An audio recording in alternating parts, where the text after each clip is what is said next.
Okay, let's go.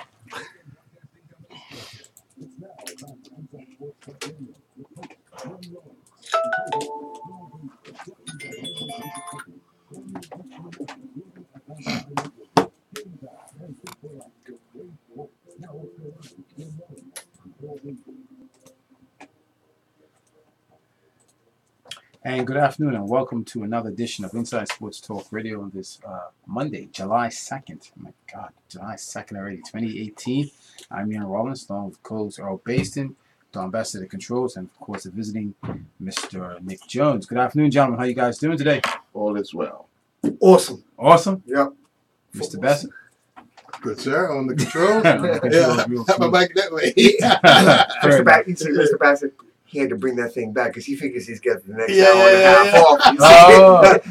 That's what it is. He's blocking his TV screen. He's watching the game. Okay. I'm going to move my position in a minute as well so I can see the game. I want you to have a guest so I can get shuffled down the path. So you can watch the game. That sounds like a winner. That sounds like a winner. It's a method to his madness.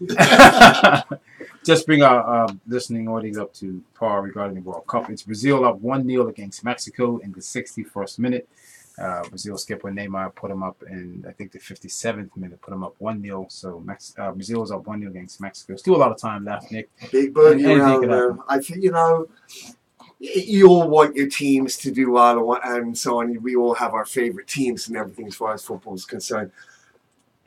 Obviously, Brazil have the samba beat, the quality, and so on and so forth. But I really do feel sorry at the moment for Mexico because here we go again. Yep. Through the group stage, round of 16, and they're in trouble. They face probably the one nemesis that they didn't want.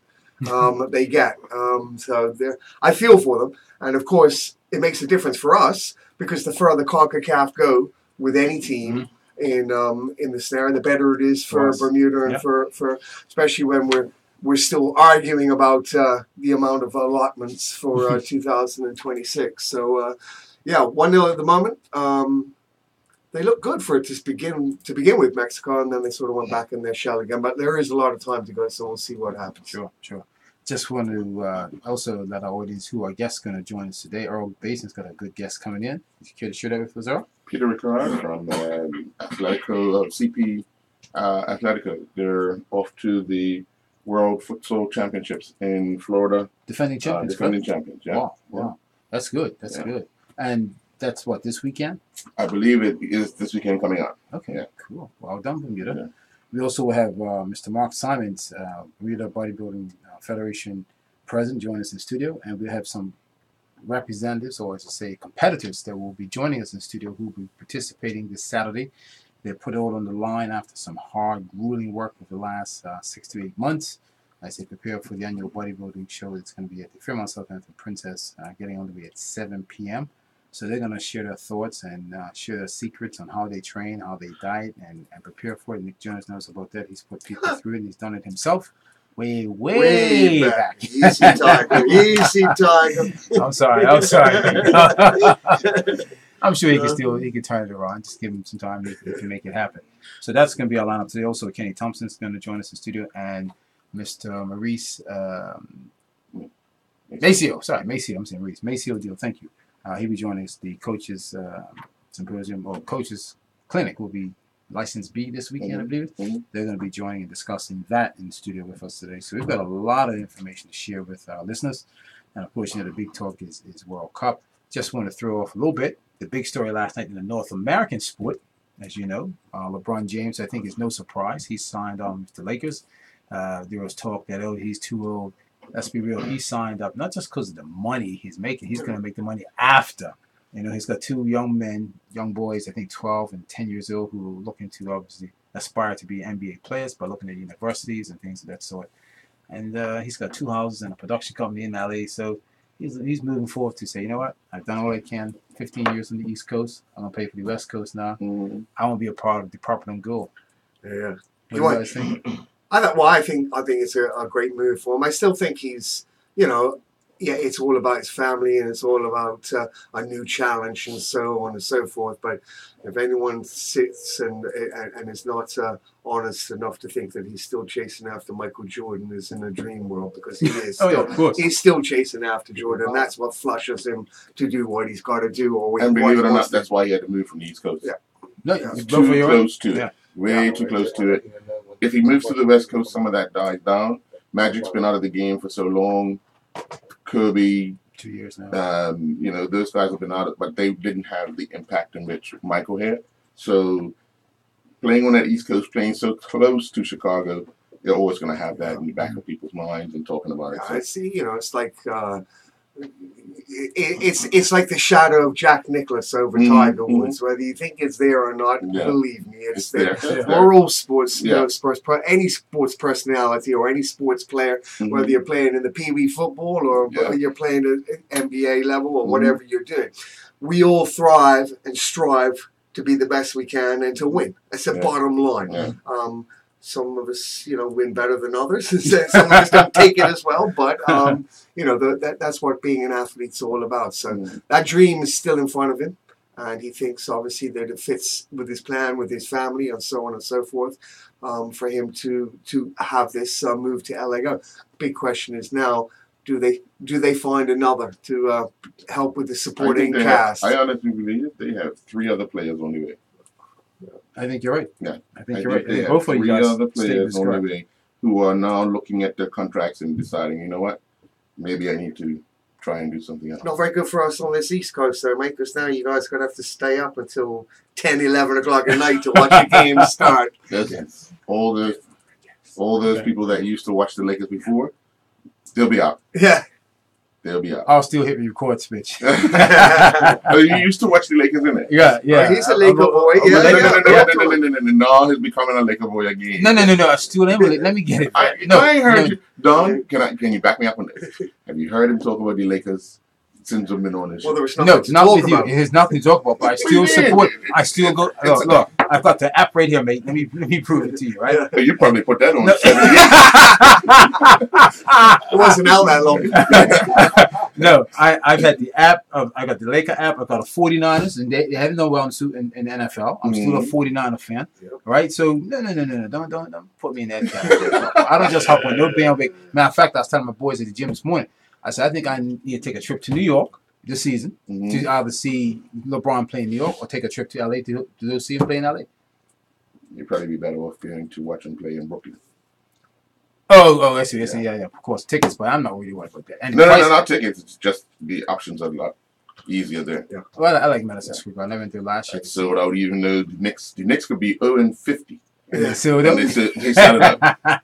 There's always a scalper on Well, That's true. That's true. But it's good. I just want to go see it and see what happens. I haven't seen the Lakers play since Shaq and Kobe were playing. I went to the Staples Center before they went to the new one now. okay.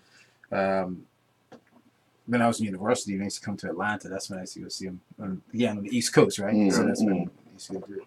But no, I thought about it and I said, I need to take a trip. I need to go see LeBron play. Now he's in purple and gold, and just what happens.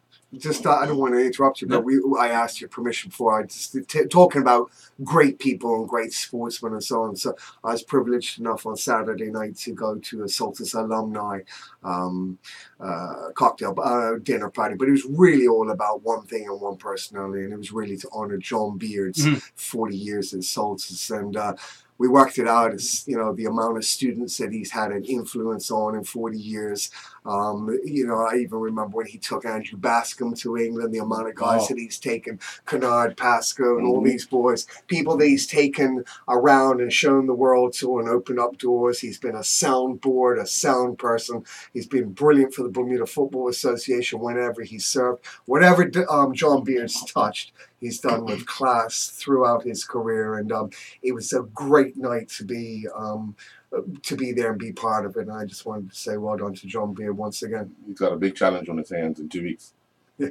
He's the chef for the CAC games. I'm sure he'll handle that. He's got it all under control. But it's interesting, Nick, that you both of you brought up this great man, John Beard. What is so great about him is that I met him through primary school when I attended West End Primary, and then obviously Whitney when we used to challenge with the rugby sevens and various other sports. You just heard about this man, John Beard, how he was very integral in working with the young men. Soldiers back then was all boys school, and he worked with all race, creed, and color, and he just worked with everyone. He was the integral part about Solstice becoming co-ed as well. Really? Yeah.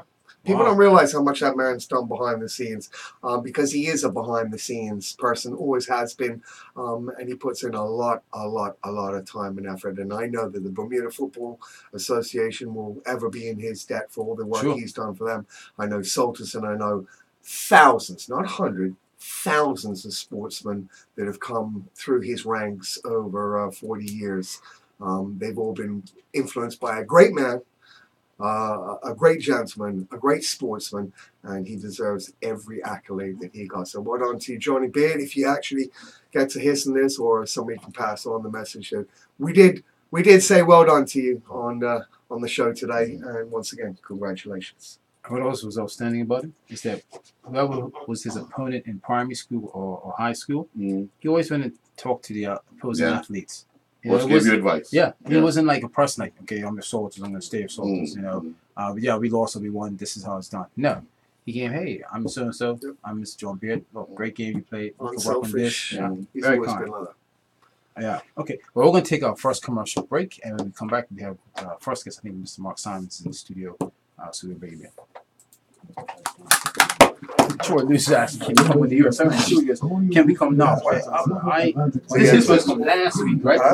Well, let's do it. It's coming to talk about the same thing as you see trouble, these Mexicans are going to have to start pushing now. That's where the Samba boys.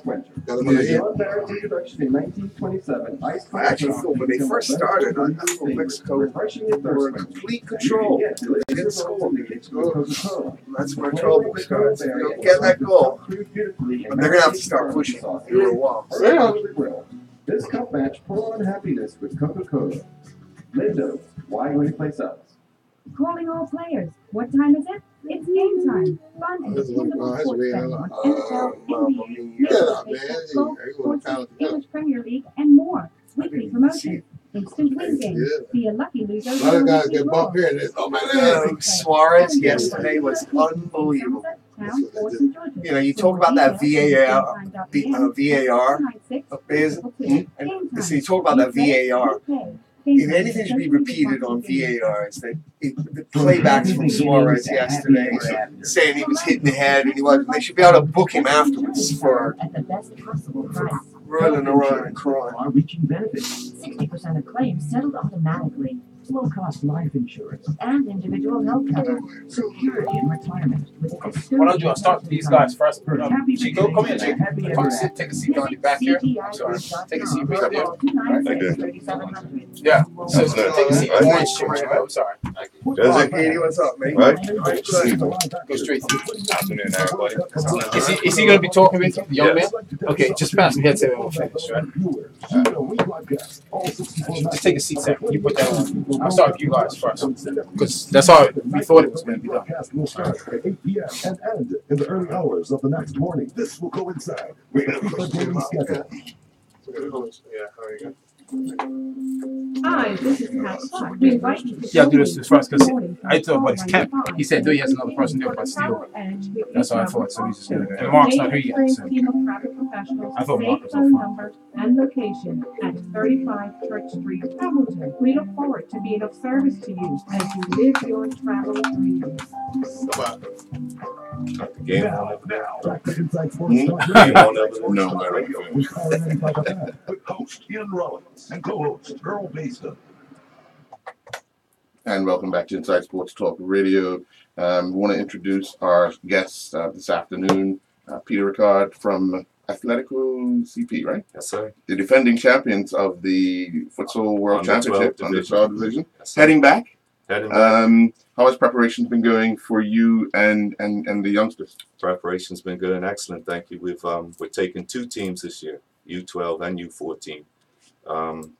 The target's on our back for sure. Will the nucleus of the 14s be from the 12s last year? Sure. What we did last year, we took a lot of younger players, players maybe 10 years old, and we had them in the U12 division. So they'll now have that year of experience under their belt. Some of the older ones will move up to the U14s with a few more players that we've brought in. So we're definitely looking forward to the experience. But obviously, winning it with youngsters, younger than the age group, do they now feel more comfortable going this time around in that particular age group? And what are the 14s hoping? When we first started preparing for the journey, I think some of the younger ones, they were excited to go. But now as we're getting closer, we're less than 3 weeks away, you see the nerves creeping in a bit because there's been a lot of chat back and forth on Instagram and Facebook, etc. The other teams, hey, we're coming for you. This is what we're doing. They're showing us videos of their training sessions, so get ready. So we're sharing that with the youngsters, and maybe a bit of nerves, but the caliber of competition is so high. You can't slack. You have to work hard. Oh, well, you have a youngster with you. Is that Matthew? This is Matthew Elliott. Yeah. He's a part of our U14 team. Matthew, you have a lot of experience of being in an international environment. You've trained here under different coaches. You've been abroad under different coaches. Is this your first time going to the championship? Yeah, this is my first time with Coach Pete at CP Athletic. I'm looking forward to it. Yeah. What are some of the things these other guys have been telling you? What to experience or what to expect once you get into Florida? I'm expecting a high tempo of play, something I've never seen before in Bermuda. I'm expected to be challenged, and it's going to be a great time. Peter, how many games a day do you guys play? The first day is 2 games, and then there's one the second day, and then depending where you finish in your group, it's kind of a Champions League format. Right. Groups of 4. The first place team gets placed in a gold division, second place in a silver. Then you go into another group of 4, and it's a knockout from there. So it's a lot of football in a short space of time. Futsal. Well, yeah, I'm sorry, Different futsal. game. Yeah, futsal. It's a lot of futsal in a short space of time. Yes. But when you look at it, how do you think these guys are going to be able to adjust? Because it's going to be a little different. Sure. I know you've been putting in a lot of work in short space of time, but how do you think they'll be able to adjust to this pace? Preparation, to be honest, is a little difficult for us because there's no organized futsal league in Bermuda, so we don't really have anybody to play against. We don't have a regulation-sized court in Bermuda. What we use is Summersfield's gym, and very thankful for them for the support. The gym itself is actually regulation width, but the length is maybe 20 yards short. So when we get to Florida, you're playing on a court 20 yards longer. So that's a bit of a shock to us. But last year, the boys adjusted really well. We had to have a few conversations away from the court about the intensity, keeping it simple, because we do tend to overplay it sometimes when we come up against a hard opposition. But we adjusted well. So again, we don't know which group we're going to be put in yet. Right. There's teams from all over the world: Brazil, Mexico, Australia. Our first year we were put into a group with the Brazilian team. They beat us 17-0. The next year we went back, we lost 16-0. So at halftime, at end of the game, I had a joke with the coach. I said, look, we're coming back every year for the next 15 years. By then it's going to be 0-0. But when you look at it, it's a leap of trust and faith when you take in a group of youngsters, especially from Bermuda, because you're going into the kind of unknown of pace, of ability, skill level, and so forth. So for you, what was that first time like? It was an eye-opener. The very first time we had to play against the one and only Barcelona. And as I said, nothing here to really compare it against. So when that first whistle went, the pace, the movement was very much a shock to me. But in the meantime, I've been fortunate enough to spend time in Spain with Inter Movistar, who are the European champions of futsal. I've been fortunate enough again to spend time with the U.S. national program and an organization called the Professional Futsal League, which hasn't actually launched yet in the U.S., but they did an ID program. And I was blessed enough to be one of the assessors. And then the second day, one of the coaches was running late. The organizer was very upset. He asked me to take the team. So I had to coach a group of professional players the majority of whom spoke Spanish. I speak absolutely no Spanish. Well, I didn't at the time. So I'm trying to tell these guys come off and what to do, and they're kind of looking at me like. But first game was 2-2, second game was 0-0. So I said to the organizer, I said, retire. I retire. So why? Yeah, I said, well, I'm not retiring with an undefeated record as a professional, so why not? But it's got to be a good learning experience for you, but also nerve-wracking at times, because you come up into these big areas where you're looking and saying, wow, how do I get myself into this? How do I? But learning about the game itself, what intrigued you? I've been involved in football for over 20 years. Maybe 8 years ago, a friend of mine who's a Brazilian native but is based in the U.S., he contacted me. He said he was coming to Bermuda on vacation. Could I show him around? I said, well, since you're coming down, why don't you put on a little clinic?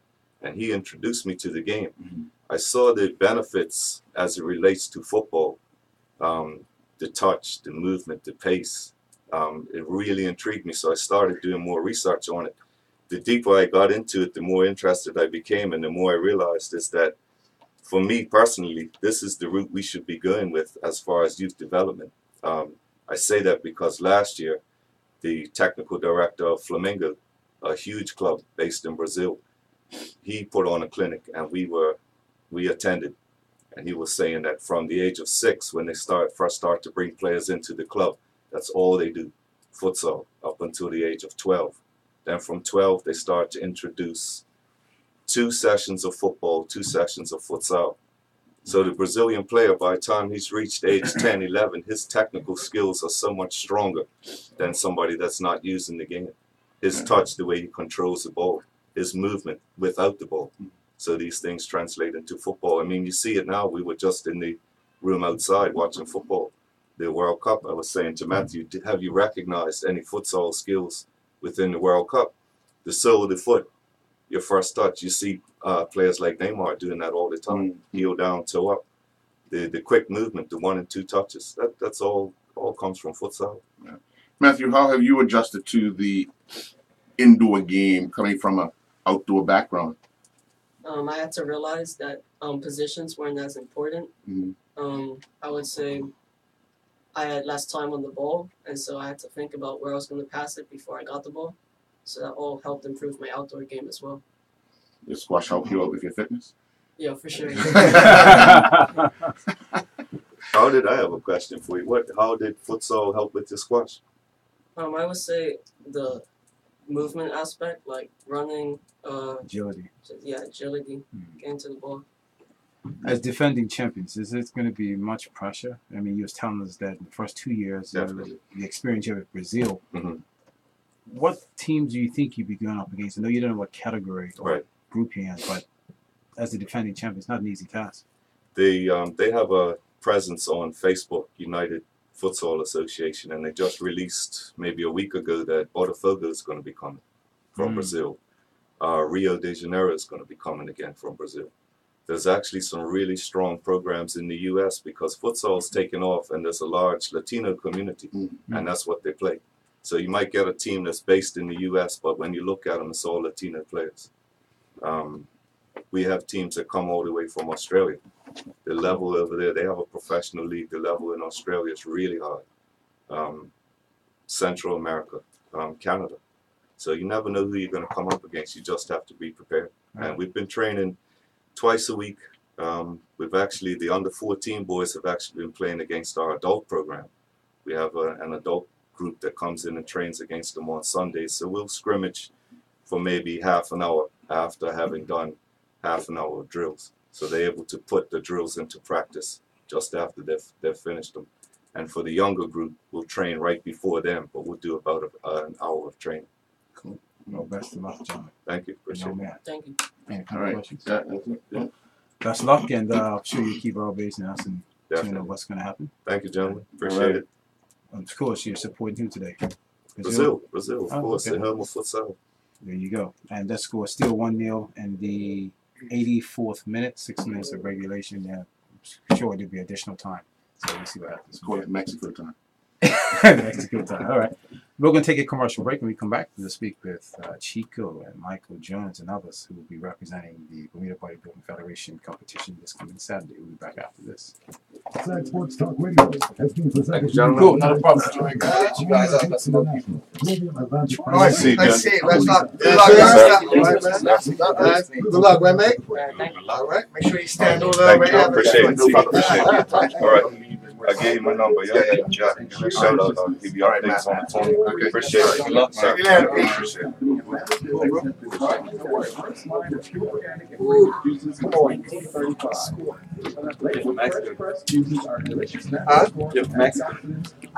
I feel so sorry for them because they're going to be out again in the round of 16 for the 7th time. I don't understand why they took the captain off there at halftime because he's a big threat at corners. And he didn't look hurt or anything. He hadn't done anything wrong. No, it's English Premier League and more. pretty good. He's 5 World Cups that bugger's played in. Be a lucky loser with our weekly draw. Become a Game Time player. Call into one of our 3 locations in Somerset, 20 years to stay at that level. A long time. .bm or call 296-3222. Game Time. You play, we pay. Game Time is a socially responsible gaming establishment. From happy beginnings to happy ever after. Colombo protects your Mark's not here, so I'm going to start with Chico and Mike Jones. So you take a seat there? You can take a seat there. Far-reaching benefits. Hey, guys. Take your knapsack off. And individual health coverage, security and retirement. Where's the army? Where's the army? I guess over there. Army. Like full on. If I didn't want you to, I wouldn't have you in the front door. You know what I mean? Get your shit together. Let's go. Football fans, if you were unable. So I'm going to start with you guys because Mark's not here. So we're going to talk about the competition itself. How you guys prepare for it? Just basic, simple questions. And Tiffany sent me a text that she couldn't make it, but she was asking if something did this week. So I said I could squeeze it. The rebroadcast will start at 8 p.m. and end in the early hours of the next morning. This will coincide with the FIFA daily schedule. Right after this, we come on. I'm Bruce Barrett. Bring your mic piece just close to your mouth. Bring your mic piece. Close in. Yeah. I'll let you know where I am so that you can stop by and get a free Welch's juice and the Wednesday edition of the Royal Gazette. It's Welch's Wednesday. Every Wednesday, right here on Power 95. Now, back to Inside Sports Talk Radio. Inside Sports Talk Radio with Power 95 FM with host Ian Rollins and co-host Earl Baston. And welcome back. It's that time, Inside Sports Talk Radio. Joining us in the studio right now is Chico and Mike Jones, 2 young gentlemen who have put themselves in some grueling training over the last 6 months or so as they prepare for the annual Bodybuilding Federation Night of Champions at the Fairmont Southampton Princess.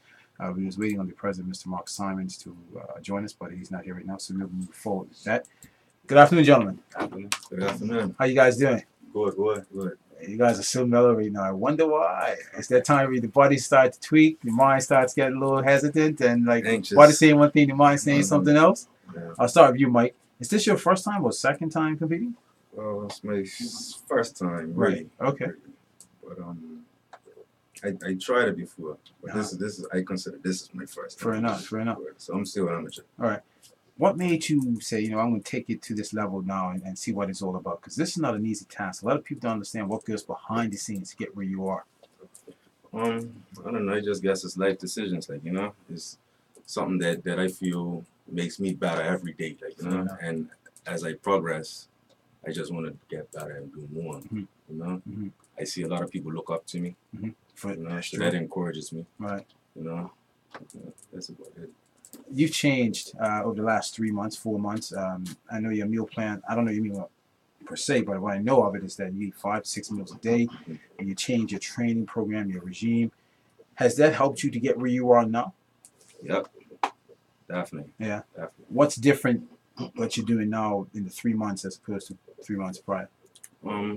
It's just believing in what you're doing. Somebody gives you a plan, you believe in them. You put your best foot forward, and all right. Cool. Fair enough. I just moved to Chico's. I'm going to go back and forth with both of them. Chico, you've been pounding the pavement in the gyms, on the road, on the treadmills. like Mike putting in the time. Why did you take it and say I want to be a participant for 2018? It's one of my goals. Started my fitness journey about 4 years ago, and you just evolve. And this is another challenge to actually take. Very humble with the experience. People that's done it before me doing it, and that's going to do it. Right. You know, much respect to them, because it's not an easy task. It's not what you do in the gym or when people see you running on a treadmill or on the street. It's what you do when no one's looking. And that's the most, that is what has enticed me about this sport right there. It's the mental discipline. Right. What drives you both? Want to go first, Mike?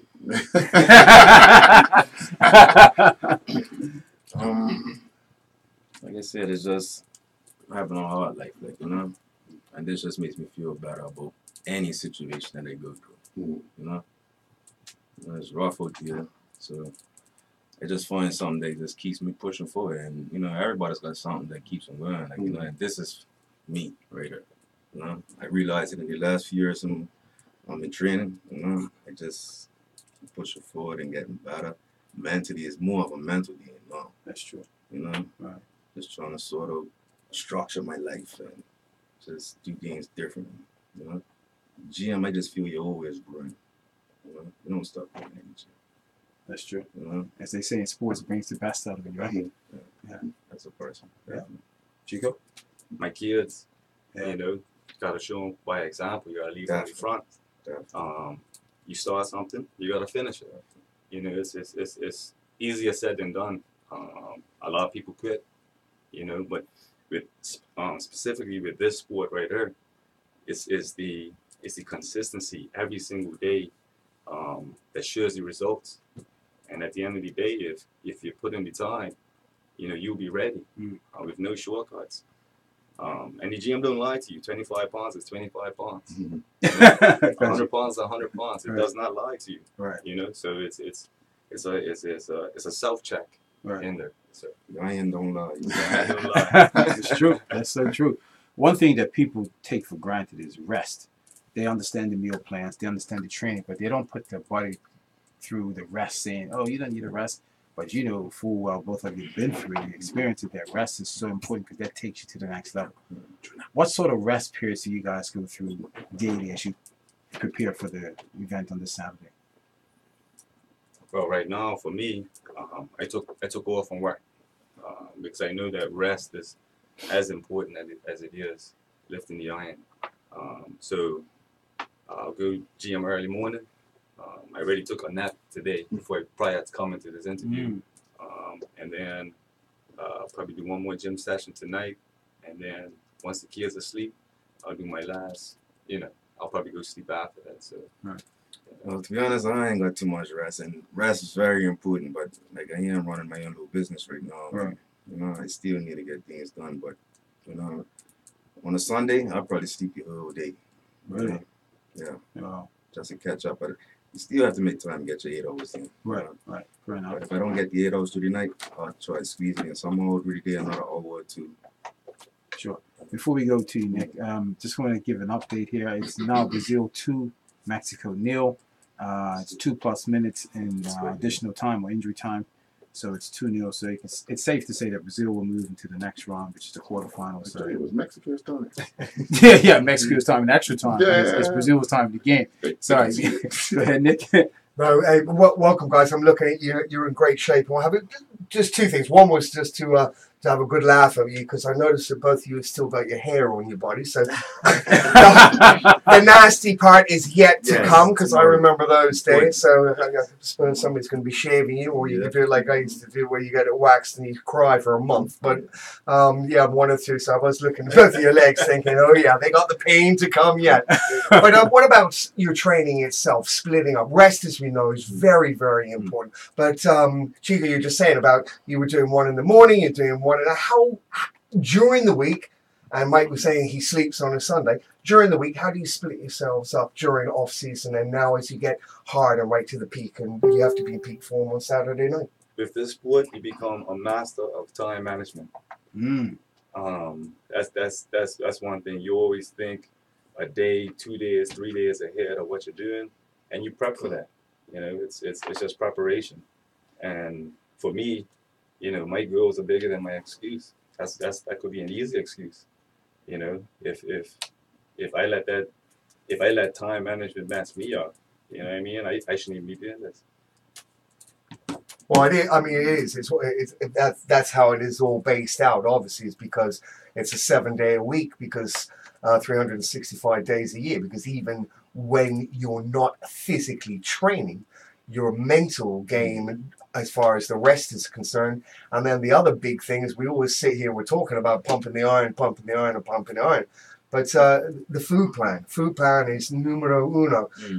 You know, there's a lot to be said. I still believe you can go back to the old days. I know we've got like the fancy gyms and all the equipment and what have you. But if you go back to the old days when Arnold Schwarzenegger and all that, like picking up concrete blocks, I mean, a 12's a 12, mate. There's a lot of weight in a 12. Sure. So you can do it that way. So a lot of people, a lot of athletes at this level or this development, it hinges around what goes into your mouth. So give us a little bit about what you actually stay with, don't stay with, so on and so forth. Okay, so I've been blessed to have an amazing coach, and what comes with that is an amazing nutritionist. So I just want to big up Kafia. You know, has been with me since my decision to do this journey, and Kara's Kitchen. Really big shout out to her. I do my pickups Thursday and Sunday. That has relieved a lot of the stress, realistically. Instead of spending 4 to 6 hours on a Sunday meal prepping for the whole week, trying to find space in my fridge, I just do an easy Thursday, Sunday pickup. You know, my coach, he kind of dictates of what I need, depending what I look like, depending what the regime is, depending what the goals are. So for me, personally, that has actually made the journey a little bit better. Yeah, I want to big up Carl Michael too. He's a great trainer. You know, I respect this guy so much in just a few months that I've been training with him, you know. And he has given me a diet plan. I'm stuck to it, you know. Just like I said, you gotta believe in these guys. Like, you know what I'm saying? When they tell you to do something, you just do it, like, you know, and give yourself time to see the process, like, you know. Right, fair enough. Both of you saying that you're giving credit to your coaches, and that's the key, because that's where we've taken you guys to the next level. When people see your body transforming, a person like Nick, who's been in for a long time, so it's like normal for him, and Earl and I, we see it, and we're happy for you. What sort of response do you give to the people who see your body transform for the first time, what you go through? And of course, they're excited as well. What sort of advice do you give them? Basically, just tell them that, you know, this is a lot of hard work, and you can do it. You know, you just gotta stick it up. Consistency is the key. You know, a lot of people even look at it and think that they can't do it. I don't understand, because I'm a prime example. I'm doing it. Right. You know, I never thought you need to take a couple of pictures of look at a couple of pictures from before, and you see that this guy was in training before. He weren't on the level he's on. But anybody, I look at guys that are on Instagram, on the magazines, and they're human, like, you know. Right. Well, what are they doing different? You know, so I look at it and just say, I can do that. You know, it's motivation. Get you there. You know? Good. Motivation is key. Instagram. Look it up. How do you guys plan to calm those nerves, because you'll be performing in front of a large crowd? I know you said your first time, but this is your first time. You try not to think of it? I think it's probably first time for everybody, unless you love the stage and you love to be out there in the limelight. Right. You know, if you're not used to it, you're just gonna be nervous. Right. You know, just suck it up and do what you gotta do. Right. You've been taught, you've been trained. You know, behind that curtain, last minute you hear your name. Talk to yourself and you know, just remain calm. You know, people calling out your name. Right. You know, they got the haters and all that out there. You just do your thing. Like, you know what I'm saying? You don't worry about nobody. You know, just do what you've been taught in your lives. Well, a big difference just looking at you two here. The most important thing for that, I mean, you go back, like Ian says, when he tries to hang me out to dry a long time ago, since I did it, early 80s. You have to be confident. You have to portray confidence, whether you're nervous or what have you. You walk out onto the stage and you say, I'm in command. I've done the work. I'm showing off the best pieces, and the rest of you are going to have to fight to beat me. And if you portray that when you walk out with that attitude, you look confident, and you've got a foot ahead of everybody else right to start off with. So, my advice I know Carmichael very well as well. Be confident about it, even if it is your first or second or third or fourth. There's nothing wrong with having butterflies. There's nothing wrong with that as well. But if you portray confidence, you show confidence on the stage, you portray yourself better on the stage, and the results you'll get the payback from the results will come back naturally. Definitely agree. So, are you both in the same category? No, we're not in the same. Okay, so what category will you be in? In classic bodybuilding. Okay. And I'll be doing the men's physique for the first time. This is my first show. Oh, okay. All right. Now, that's becoming very popular. Yes. That men's, when they first done it, it was an April show. They had like 15. And then the next show, they had like 17. It's been what is the difference between the two? I think the Persian's different, definitely. Classic, more of a classic version. Yeah. And I think certain body parts are measured differently or graded differently up there. So. Right. Right. Oh, okay. All right. So it's the body structure that is the difference. So what are some of the things the Persian really? Okay. It's a difference. But I think you should talk Max. It's more right here. You're president. All right. Well, one's in physique. I know what they are for. What is the difference between Turn your phone on. You're trying to listen and talk at the same time. One of those feedback personnel. Well, welcome, Thank you. President of the Bermuda Bodybuilding Federation, Mark Simons. I was just asking if they were in the same class, and obviously they told me there's 2 distinction classes that they're in. Okay.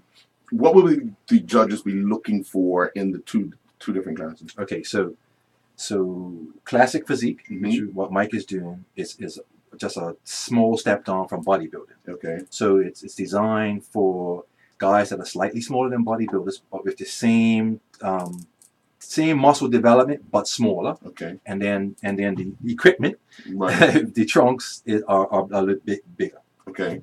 And then physique is a step down from that. So the key is a wider difference between men's bodybuilding and physique. Okay. Than it is to classic physique. Okay. So, and these guys were longer shorts, as you know. Yeah. So you don't really see their legs, just their calves, not their thighs. And the development doesn't have to be as much. And the posing is totally different. Right. So classic physique does pretty much bodybuilding posing, and they do a routine. Men's physique, totally different posing, and no routine. Okay. Now, I was saying that the physique one has been very popular since it was introduced. Yep. Can we see a large group in that as well? Literally. So we're up to 10 physique competitors as of now. And we're now talking about, been communicating with the committee this morning about probably splitting the class. In height. Into height. Yeah. So it'll be similar to last year. We will have 2 classes and then it'll be an overall. Okay. Yeah. Before we didn't, as you know, people pop up at the last minute. Yes. So it changes out. Yeah, I remember the first time they had it at, I think it was at City Hall. Right. And they brought out like 15 people. I'm standing there saying, well, this is going to be difficult as could be, but I guess, and just like the females, you split it up in height. Right. To balance it out a bit. So how are things shaping up for Saturday? Things are shaping up very well. We had an excellent turnout to the competitors meeting on Saturday. These 2 guys were there. I've been listening to them, as you could tell. Yes. 2 very articulate gentlemen. 2 different backgrounds. Yeah. But it says a lot about the sport and about what we're trying to do with the sport. So it's a great thing. So we have the 2 biggest classes, as is always going to be the case and not going to change, is bikini and men's physique. So bikini, we have 8 competitors as of now. Men's physique, we have 10. Classic physique, we now have 3. At one point, it was 1. Okay. So yeah. And then, challenge now. Yeah. And see you later again. We have figure. We have bikini, obviously. We have women's physique. We have a fitness competitor. We have masters physique. Okay. So 2 guys that are over 40. And we have a couple bodybuilders. Okay. Yeah. All right.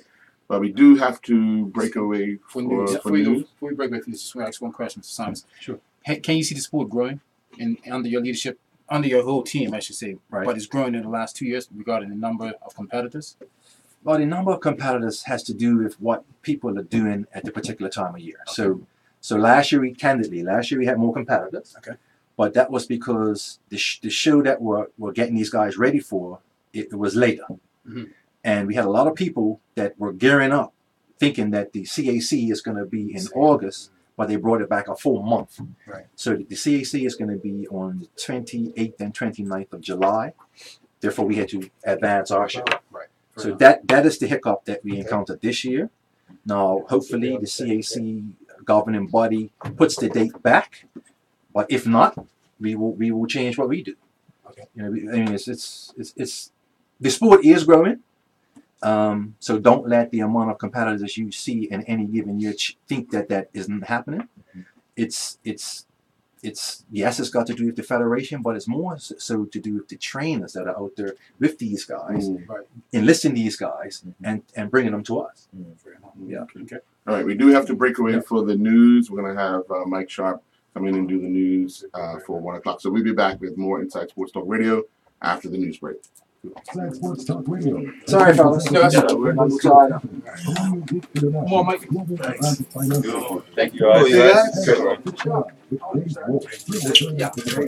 all good. Let me help you guys out. We live in an age that prioritizes lifestyle and healthy eating, and we're finding new innovative products on the shelf produced with our wellness in mind. Probiotic drink is a leader in this field. No, is this on me?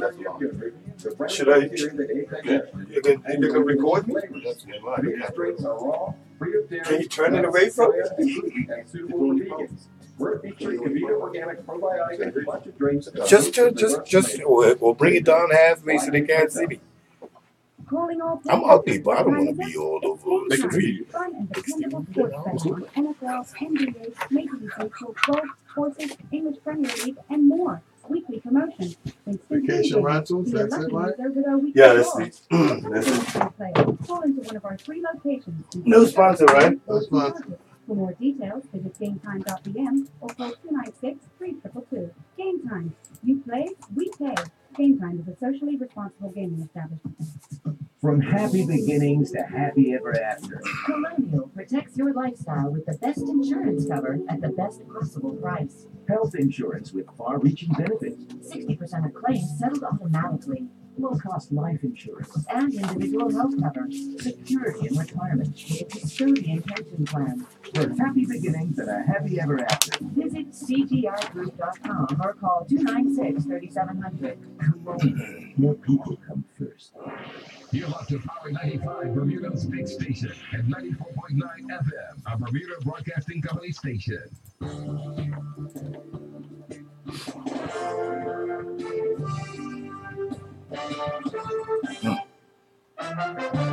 Good afternoon. I'm Mike Sharp with Bermuda Broadcasting News. Airbnb has become widely popular around the world, and Bermuda is no exception. Going forward, Airbnb-type accommodations will incur a new tax. Tony Waterman has the details. Than 500 Airbnb listings in Bermuda. People renting out a spare room or an entire house to overseas visitors on a short-term basis. Then there are all the other vacation rental options. It's an additional source of revenue for homeowners. And now for the Bermuda Tourism Authority. The Vacation Rentals Act of 2018 commences today. Going forward, vacation rentals will be subject to a 4.5% tax. It's expected to generate up to $750,000 for the tourism authority. Are you telling money me? will be used to further promote Bermuda as a tourist destination. The BTA will promote vacation rentals as a category on its website, with a guarantee that the property meets a certain standard. To be eligible, homeowners will have to apply for a vacation rental certificate. Applications are available at the Ministry of Economic Development and Tourism, and there is no fee to register. But there is a fee if you don't. Any vacation rental owner who fails to register their property or remit the 4.5% fee to the BTA is subject to a fine up to $10,000. Tony Waterman for Bermuda Broadcasting News. A high-speed chase through Hamilton lands a man before the courts charged with dangerous driving and escaping custody. Appearing in magistrate's court Ryan Fox admitted those offenses and disobeying a traffic sign during an incident that took place in broad daylight on June 20th in Hamilton. The court heard police officers stop Fox at the junction with Washington Street and Church Street, which is open to one-way traffic. He was informed of outstanding warrants when he went to place his bike on its stand, but sped off. He then led a high-speed pursuit down the one-way street using evasive action to avoid heavy oncoming traffic. He also mounted the sidewalk that pedestrians were using and continued on to Dismont Drive. Officers ceased the chase and later arrested Fox at a Pembroke residence. Separately, Magistrate Kamisi Tecumbo said Fox had $1,200 in unpaid fines. Pre-sentencing reports were ordered, and the defendant was banned from the roads for 18 months. He is due to be sentenced on August 16th and is bailed in the amount of $2,000. Investigators today probing the circumstances in which a 34-year-old man allegedly threatened people with a bladed article in Hamilton Parish. Police say they responded to the incident on Cottage Hill Road at around 5:30 Saturday evening. The threat was allegedly made towards residents in the neighborhood. Officers responded with tactical units and surrounded the house in which the man was inside. Police eventually entered the home and were able to arrest the suspect without incident before taking him into custody. The BPS also apologizing to residents for any inconvenience caused by their response. Senior health officials are warning of the dangers of a measles outbreak on the island. This follows the release of immunization data to Bermuda Broadcasting. 2 doses of measles, mumps, and rubella vaccine are needed to protect children from the disease. Parents have already largely been compliant in taking their children to get the first dose, with 87% of children vaccinated, but only 65% received the second injection. Medical experts say immunization coverage of 95% is needed to give populations here immunity. Herd immunity means diseases have trouble spreading because so many people are immune to diseases. But worries in many European countries and in North America about the safety of MMR have seen take-up rates drop sharply. The vast majority of medical experts say such concerns are unfounded and point out that measles can kill children. And probably most of you have heard, as far as World Cup with Inside Sports with Ian and Earl, that the 5-time champions, Brazil, was leading or won 2-0 against a gutsy little Mexican outfit. Unfortunately, the Mexicans have been knocked out of the competition. So 3 o'clock this afternoon, it's another game, and I think that's Belgium and Japan. So that's World Cup action there on TV7. So, yeah, you guys over there. And you got Earl, my friend over there in Inspire. Kelly, have a good afternoon. And Don, make it a good one. Try to do it different. Yeah. No, it's not. Yeah. Try to do it different. All yours.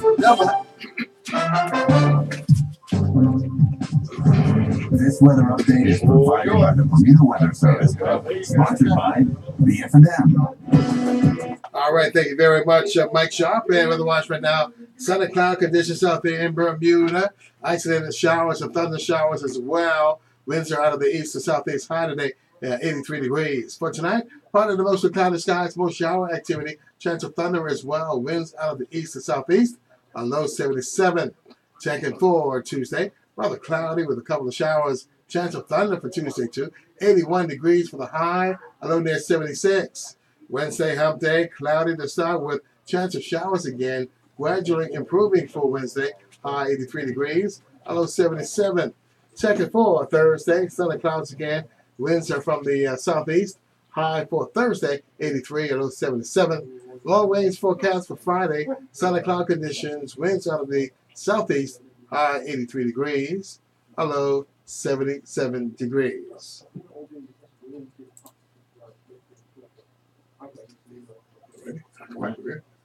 Oh, Ian.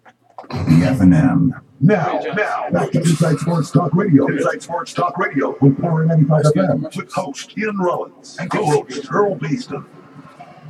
And welcome back to Inside Sports Talk Radio. I want to thank Mike for the 1 o'clock news. We've had an update on the weather. Joining us in studio now, we'll have Mr. Troy Lewis, and we have he has with him some guests. So Troy, first of all, good afternoon, and let you introduce your guests. Yes, good afternoon, Earl, and good afternoon, Talking Sports V. I have in studio Alan Smith. Alan Smith was former player at Manchester United, and we also have Laurie Dunfield, and he was a former player at Leicester City, and both of them are here for our camp that we have, Talent ID. What they're doing is looking for talent in Bermuda, giving a true assessment on our players' abilities as well as the consistencies, and then also giving a report, mainly at the age of 16 to 23, but we're also having a youth camp, so they're having an idea to see how our players are developing from young and up to the middle age. You were known as a straight talker footballer. Are you the same way as a coach? He's worse. He's Probably not. As Troy touched on there, I think that for myself and for Laurie coming over here with other guys, I think it's important that we try and build a relationship and a trust element with you guys, with the people of the island. And I think that for myself personally, I've recently finished playing football. Unfortunately, get to an age where you can't do it anymore. And I think this is a nice way to give back to people who may not have an opportunity to go to Europe, to go to England, to go to the collegiate scheme in America. And for us, it's just, as Troy touched on there, identifying the talent that's here and trying to nurture the talent in the right direction, and to make sure that the parents trust our judgments, the children trust our judgments as well. And like I said, this is not us coming and just picking 10, 15 children to take back to a club in England and say, there you go, we've done his job. There might not be any children on this camp that we see that we feel will be beneficiary at this moment in time. But over 2, 3, 4 years' time, you might find the development of the children with our help, with the system that you've got in place already, the education that they're given, and the progression they might make. There could be 2, 3, 4 kids that end up going back to clubs in England. And I think that between myself, Laurie, Mike Edwards and Mickey Adams, the 4 people that are running the camps, we've got connections at every level of English football. We've all had a lot of experience at all different levels, multitudes of levels. We've got a manager who's managed Leicester City to the Premier League, sat outside. We've got players, Laurie who's experienced in the Premier League. We've got myself and Mike who've played Premier League football, Championship football, League 1, League 2, Conference football. So we've got every avenue and every bit of experience in the 4 people that are running the camp to be able to place the children where we feel is relevant, because football is not just about the Premier League. I know that's the ultimate goal for most people, is to play in the Premier League, to be the best player in the world. But to make a good living in football, it doesn't have to be at the top level. It's still the same game. Unfortunately, the rewards aren't as great as you drop down the league, but the satisfaction is still as great, because ultimately, if you want to play football, the big thing that we say is you want to play football for the right reasons, because you love the game, not because you love the rewards that come with it. So for us, I think it's about educating the children that it's not all going to be easy. There's going to be times when it's tough. I know Troy's having that experience with his own son, having to move away from home, playing abroad. Can you get into a team? Can you work hard enough to show that you're great? And I think that that's just a little insight into what we believe is our main attributes to help these children. As I say, we've had our careers, we've done what we do, that's what we've rewritten. So if we can help anybody else through our experiences, then that's what we want to do. I'll leave the people believing that is Alan Smith, not the person we used to see all the time. But Laurie, for you guys also travel throughout the Caribbean. What are the unique things you've seen in the different places you've been? Well, I think what the advantage that a lot of the guys and girls in the island have got is that you produce athletes.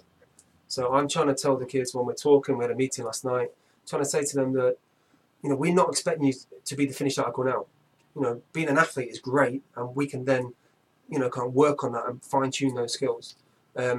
It's tough for us because at the minute we're the reason we're here, as Alan said, is football sold out. It's commercialised. Everything's, you know, it's a business now. Mm-hmm. Okay, you know, there's Barcelona camps here, there's Arsenal camps there. From the outside, that looks as though it's Barcelona and Arsenal, but it's not. You know, these are franchises that have been picked up. The coaches are not ex-Barcelona players, obviously. They are wearing the Barcelona kit, so we believe that they're Barcelona coaches.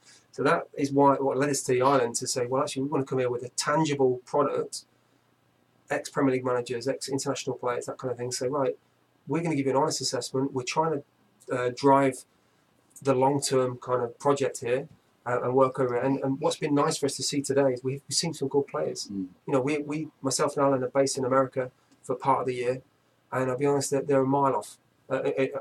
In the bigger picture, they're a mile off the game. And it's been nice to come here today. And we one session this morning, and yes, there is a big difference to the UK, but we all came in today and highlighted 3 or 4 players, said, oh, he did well, blah, blah, blah. And that was nice for us today to be able to say that already straight away. And as I say, from a personal perspective, you know, we did all play pro, but I wasn't at the level that Alan was at 14. I can guarantee you that. I had to work and work and work, you know, at it. And I wasn't good enough at 12 to be considered, you know, I was sub for my team at 12. So there's no reason that the kids over here today that we're not expecting to be at that level already. And that's why we're really looking forward to this project. Mr. Lewis, we were talking out in the corridor. What about the scenario as you just alluded to?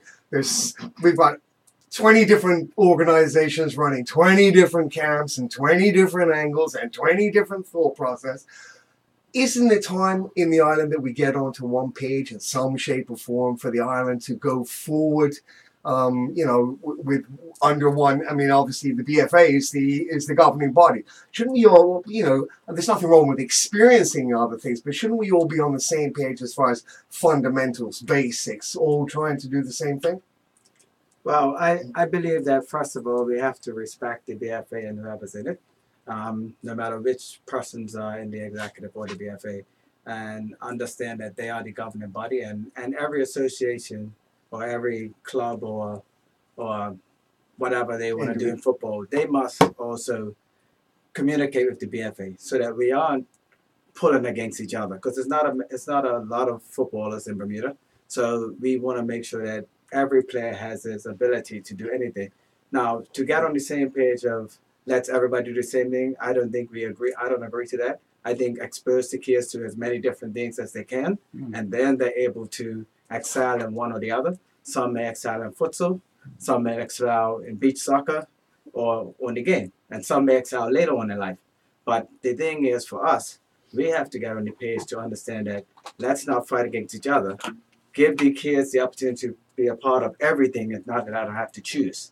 And that's one of the problems throughout Bermuda, as we well know, isn't it? Is the fact that there's always this chip on the shoulder of somebody's doing something in the organization, somebody does it, and we don't all get on the same page, as you said. You said, no question about it, you have to respect the BFA no matter what. BFA is, and whoever's the president, vice president, if you don't like what's going on, well then get involved and get yourself elected. You stop talking from the outside and doing it that way. But those developmental changes here, I mean, you were alluding to now, we talked the other day, the kids from 6 to 12 in this island, the natural athlete talent, I'll take you anywhere in the world. I'll put Bermudian child up against anybody at that age, between the age of 6 and 12, in hand-eye coordination, football, tennis, whatever, you know, just as a basic athlete, I'd drop a Bermudian anywhere because we are naturally gifted, naturally talented. And as we said earlier in another show, we're looking outside the window, we've got 365 days a year to do it in, which makes a big difference. I mean, nipping outside at Manchester United in January isn't exactly nipping outside in Bermuda, I can assure you of that. Yeah, well, I think if we decide that we go through the BFA and the Bermuda Football Coaches Association, and let them know what each organization wants to do. and then allow those two associations to be able to say, hey, you might want to do it this week because this is happening in football, so that it's a lot easier. I mean, we're not that big, and for us to speak in different arenas, we'll speak in certain terms. But when it comes to football, I don't understand why we're always arguing. And for me, we're not going to all agree, and we don't all want to do it the same way. But I think for the most part, all of us have the same goal, that we want to see our Bermudian players have a better pathway and be better in Bermuda, as well as a better pathway if they want to be a professional footballer. And when we start to collaborate on that and understand that we will have different angles, but if we got the same goal, we're the big pyramid at the bottom. That's what work to make sure that the players get to the top. One thing that's interesting, and this is, of course, the board of all our sports in Bermuda. I'm going to go back to when Nick and Earl and I were young. And yourself, Troy, when we came along in sports, the opportunity was there, but it was very limited, meaning that you were given an opportunity to go overseas. A coach came and picked you up, or you flew over and met the coach.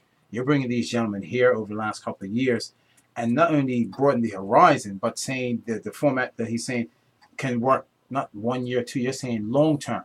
Bermuda always had the talent in all our sports, and I'm talking football now. We have the talent, but our athletes in football only went so far. From just listening to what the programs you guys are putting together, they're saying, guys, you may not work in this division, but it may work in here, here, and here. So the opportunity is there. So kudos to what you're bringing to the table, because we get in our thought and our process, oh, we're great, we can do this. But then when we get the big horizon picture, we're not making it. And that's the problem with Bermuda football, and not just, I'm not saying Bermuda football, so I'm talking about our football period and other sports. But what you guys are painting this picture as like, guys, you may not be ready here, but you can go long term and then make it to the level. I'm clear what you guys are saying, because it needs to be said. I think that's important as well, because just speaking for myself, but on behalf of the guys as well, I think that for us, if we find kids that are good enough to go back to England, and like we said, the talent identification for me,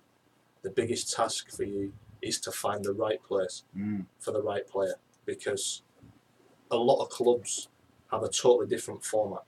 If you were signing a Manchester United player now, you'd want 6 foot plus, athletic, robotic type of player, a Jose Mourinho type of player. Right. That he wants pure structure with big athletic players like he had at Chelsea, like he had at Inter Milan, like he had at Manchester United now.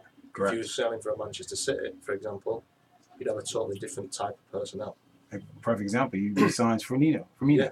So you have a total contrast.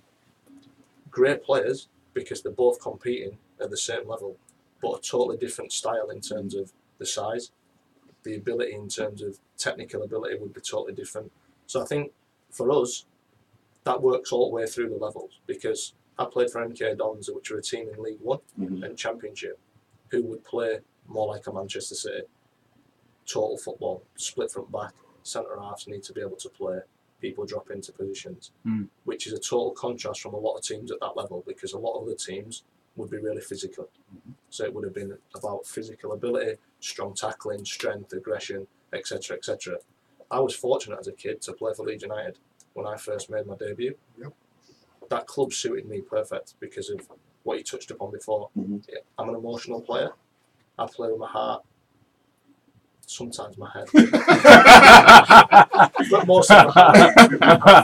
I think that that's very, very important, because a lot of clubs historically in England have a certain type of personnel that are that the fans can feel a connection with. Leeds United and Manchester United, very, very similar clubs in terms of what people require from you. It's strange to say it, but I think that Manchester United people, the fans and the club itself, want that type of player. Wholehearted players, committed players. Don't have to be technically brilliant, don't have to be overly talented, but they want the passion and they want the emotion from the players. So I think that for us, obviously, when you said about longevity, that's important, because kids develop through school, through different things that happen in their personal lives, through the families, etc., etc. So to get that relationship and to find that out about people, we need to get the connection, as we spoke upon, not just seeing them for a week, because you don't know anything about the background, and hopefully, as we spoke to a lot of the family members last night, that it's important that they trust us. So if anything's going on, that the reason why might have behavioural problems for whatever reason. Most players who played in England all came from lesser backgrounds because they wanted it. They wanted it that much that they wanted to fight for it. They weren't from an upper class background where you got everything given to you. They were the ones that normally fell away because when going got tough, well, I don't really need this. So I think for us to have that kind of relationship, you need to understand what's going on in people's lives, etc. So one week they might be brilliant, next week they might struggle, but they might have something going on at school that's taking over their brain power. And it was same in England when there's a lot of exams for school, you're leaving school, you see people, their minds all over the place, their attitudes all over the place. So I think that when you said about the longevity and the help and the education, etc., it's all culminating in our job, finding the right club for the right player at the right time. And that's the hardest point. Right, when you're looking to identify, let's say a 12-year-old. What are you looking for? Well, I think that's the love of this camp. If you ask a lot of people, they'll tell you, we definitely want that, we definitely want that, we want this, it's got to be specific size, shape, build, but that's what we're not saying. In fact, we're coming here and saying, right, we've got Mickey Adams, former Leicester Premier League, we've got Alan Smith, former Manchester United, we've got Mike Edwards, who was the first team fitness coach at Notts County last year, and former Hull City, myself, former Leicester and Hull City. So it's important to us. We're not just, we all know that whoever liked Alan at 13 years of age might not have liked me. Mickey might not have liked Alan as a 13-year-old player, and Mikey might, football's all about opinions. So for us, it's important that we're all looking for different things. And it's really interesting that a lot of times, like this morning, we all look at a number of players, but it's actually for different reasons. Not the same thing. Well, he's fast, he's quick, his tempo's good, he's good first touch, that kind of thing. Actually, everything, a number of different things that Mickey liked when he plays earlier because his spatial awareness. Whereas I'd said that I thought he was really good with the ball, his feet, and that kind of thing. So that's what's interesting to me, to come here and identify it, but in a number of different ways, rather than just being definitive, kind of yes, no. This is yes, he's good at that. No, he's not. I think that we all have our opinions, and that's what will hopefully stand the camp out. Have you seen any youngsters like yourself? No one's that aggressive. I don't think anyone's aggressive on the island.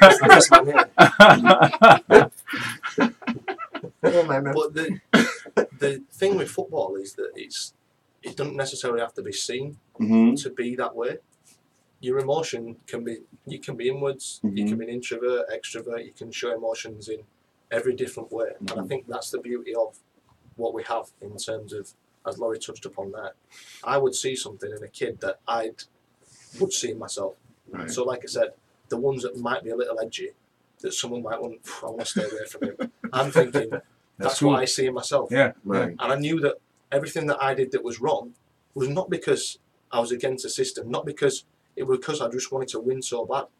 So in my I see that as a positive, right, which might be a strange way to look at it, but if someone's willing to go that much and go that hard to win, then I'd love them myself personally. Right. Someone else might think there'll be too much hard work. I won't be able to cope with them. But the ultimate goal is, as I say, there's not anybody who will all like. There's 92 football league clubs. Right. Every different manager will like every sort of different player. And like you said, myself and Laurie at the same age, if I went at Leeds and I were at an Arsenal or a Tottenham, I would have never made first team because of the qualities that I brought were something that they wouldn't require. Whereas at Leeds, the qualities that I brought there was what they required. And at 14 years old, believe it or not, I knew what it took to play for Leeds United. So therefore, the things that I was doing were all culminating in me making my debut at 17 because I knew what all the fans wanted because I was from that city.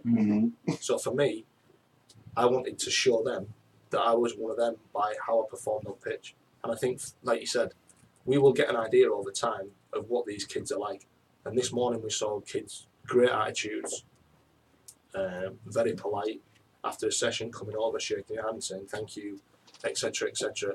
And that means a lot to us because we want to know that they enjoy it. We want to know that like you said, they understand that we're here to try and help them. We want them to have fun ultimately, because when you're having fun and it's not too serious, you learn a lot more. You take things on board without even realising it. Right. And I think that that's been the beauty of it so far. We've only had one session this morning. We've got one this afternoon with the elite camp, and then we've got all rest of the week. So we're looking forward to it. Just to clarify as well, that will to win, what Alan's talking about, that was what separated him, like he says. But that is in every walk of life. No word of a lie. 2 weeks ago, we were in his house in Orlando. He's the same at FIFA. He loses at FIFA. That joypad goes through the TV.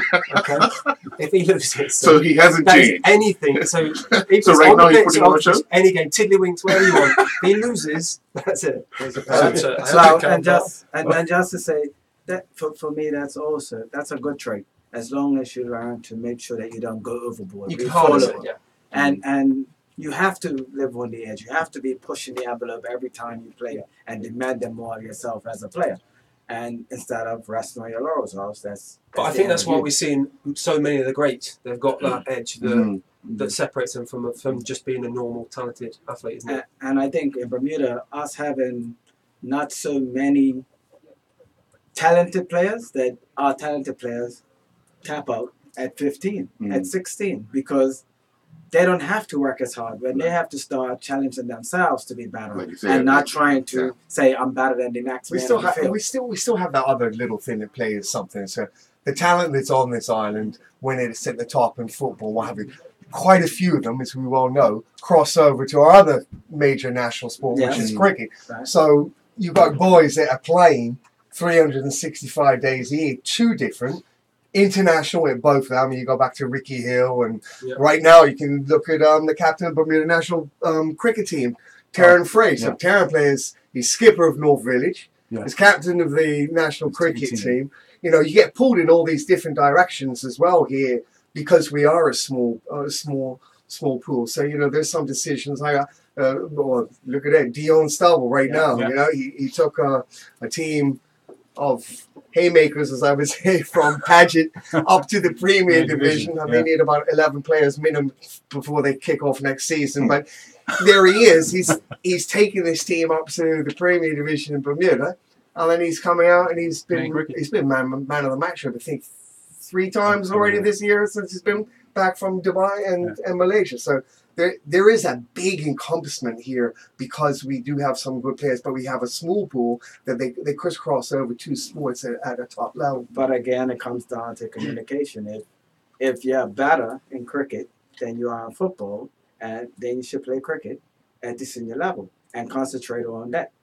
I'm not saying that they shouldn't play both, but if we want to be competitive at the international levels, we have to concentrate on that. I agree with you too.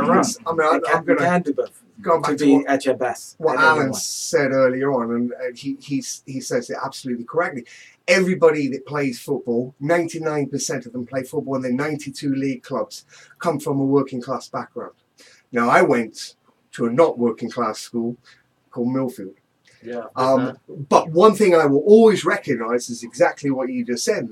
At 16, the knife went down. Sometimes even at 15-year-olds, the knife went down, and that's the sport you're playing. End of story. You're going to become the world's #1 at this, what have you. And that shows you, I know we talk about a thing, there's a reason why there's 14 countries, 62 Olympians, and 26 Olympic medals from that school. There's a reason for that, and that's it, because they concentrate on doing one thing and one thing to become the #1. I've never met anybody who's been successful at giving half a go or something. I mean, they give it everything to get to the level that they want to get to. But bear in mind, gentlemen, our pickings are very limited compared to other countries. And that's why a lot of athletes come along, like Nick. It's hard. Carl and I played 2 and 3 sports. I did track, I did football, I did cricket. We had a young I man, did sailing. We had a young man here earlier. He's playing futsal, but he's the #1 player in his age group in squash.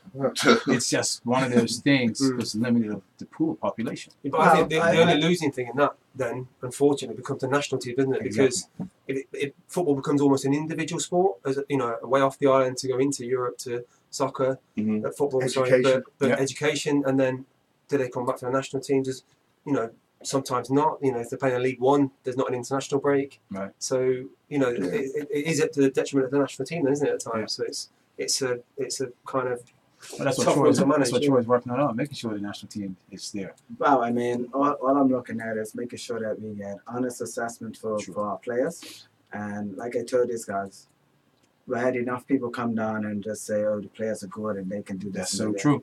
And with this wide range of knowledge and high level of expertise, that I want them to give their true assessment and not try to smooth it over, or we come to the point and say, well, Bermudans are laid back, so that's how they want to be. I told them, no, this camp has to be how it would be if they decide that this is what they want to do for the rest of their life, and they're going to have to be at and this is not a numbers game. I think that's important for us to say as well. It's not a numbers game. Well, we're here, like I said, for the bigger picture, and one person coming out of here and having that opportunity would be a success story to us. It's not about getting 20, 30 people and making money and putting tours on that. That's not what this specific project's about. Yeah, because there's no financial. It's our reputation. If I bring somebody at one of these clubs that I've known for 10, 15 years throughout my career, I'm not going to put someone in. There's no financial benefit for me doing that. So I would only put someone in there who would enhance my reputation as doing talent identification.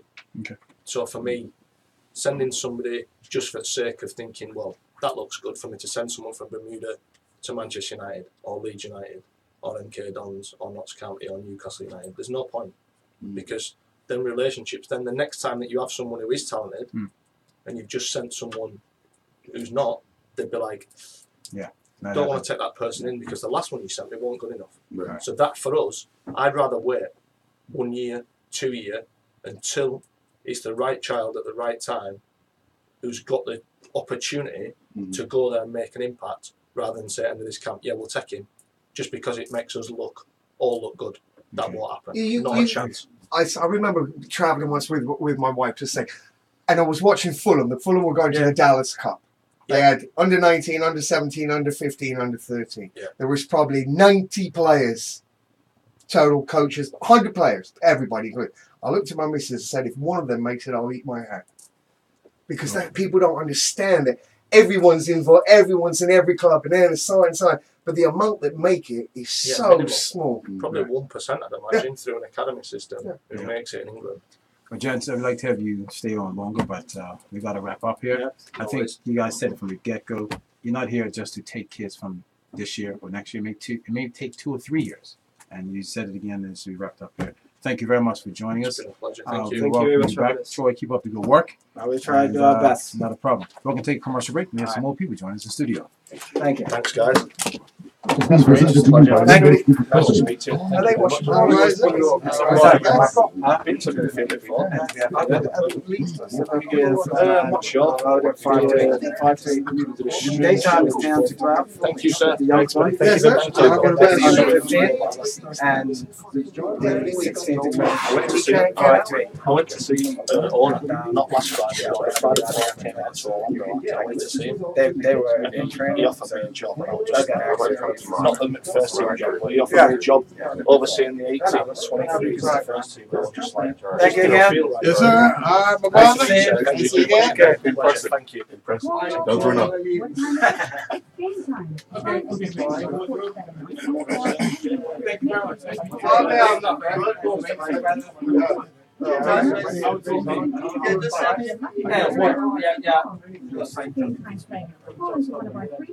Go ahead.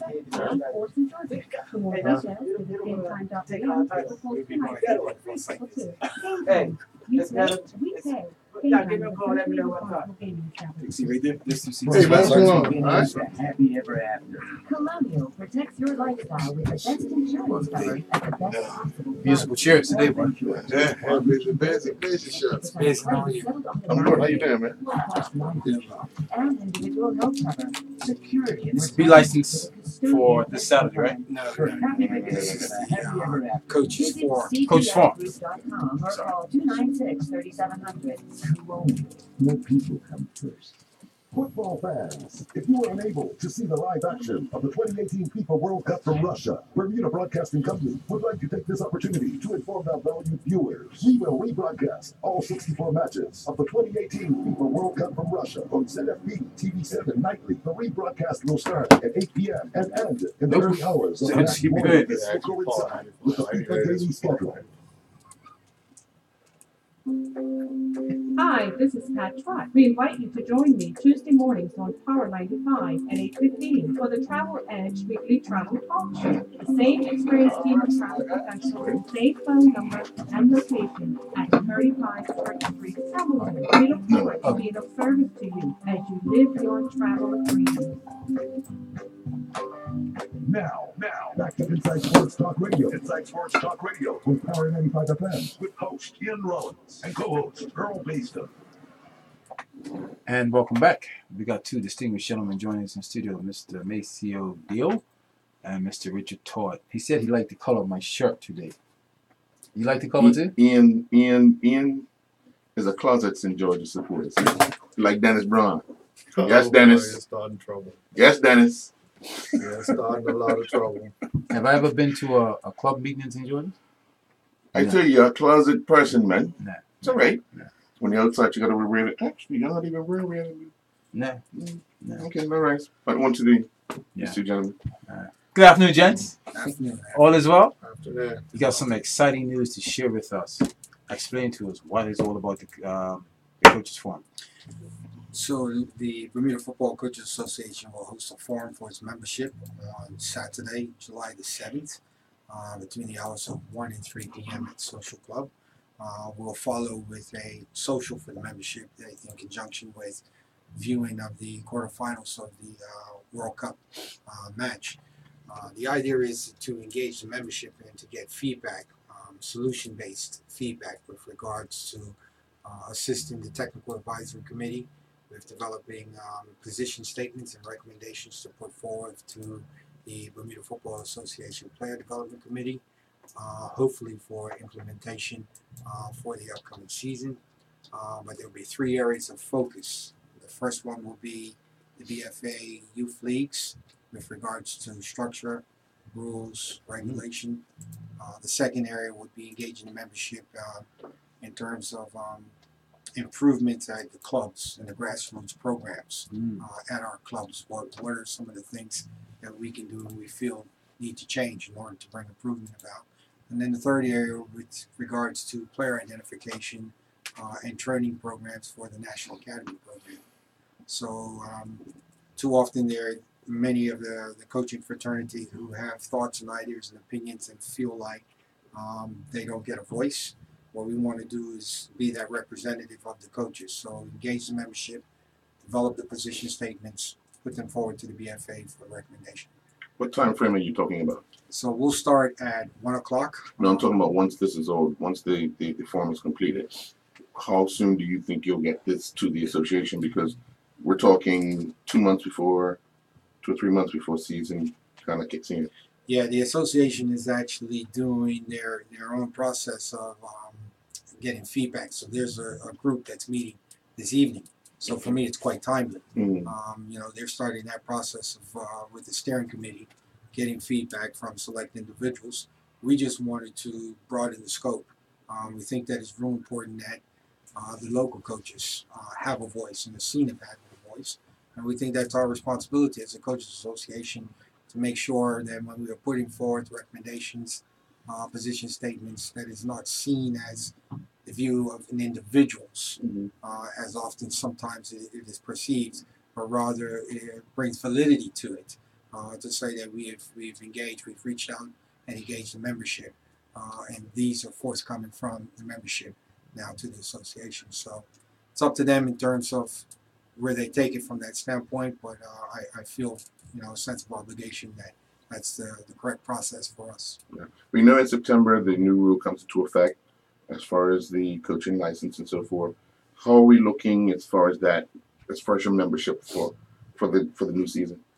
Well, the membership, if you're a member of the association, which means that you would have taken one of our courses, right? So you will qualify at the various levels. So The BFA has, I think, done a fairly good job of getting the criteria out to the clubs and reminding them that this is coming to effect in August, September. From our standpoint, it's our responsibility to ensure that we are offering coach education opportunities. So we recently just had the intro to coaching, which is the D license. Right. That will qualify individuals to coach from U7 through to U9.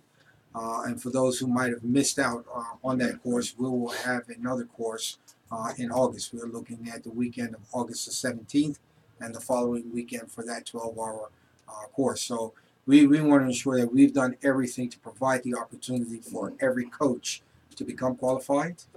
Enforcement of the rules and regulations now becomes the mandate, the priority of the association itself from that standpoint. So it's going to be interesting to see what transpires. I know a lot of the clubs are doing their diligence at the moment, seeking out coaches for the various levels who have met the criteria in terms of licensing. But I would say that it's probably been a process of 2 years, so they've been fully aware of it. And at some point, you have to follow through with enforcement. Right. Now, as the president, you're kind of like a sounding board. You're a listening president. But what are you hoping to? What message will you be delivering to your membership at the meeting?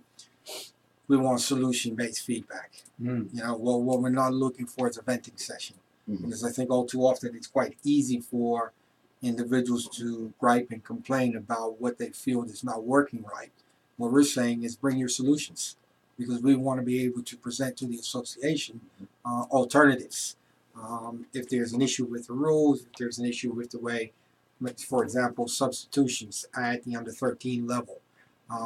Once a player has gone off within one half, he's not able to return. This is the introductory level for 11v11 play for these youngsters. So if we feel that that's an area that can be addressed, and it should be open, that a player can come back in and out at any time, we can put that recommendation forward. But I want the technical advisory committee, of which Maceo is the chairperson, Kenny Thompson, Dennis Brown, Andrew Bascom, a number of others, or DeVar Boyles is also on that committee. They will take the feedback that we garner from the membership, discuss it, look at it, and then develop the position statements that are then put forward. So again, it's a process, right?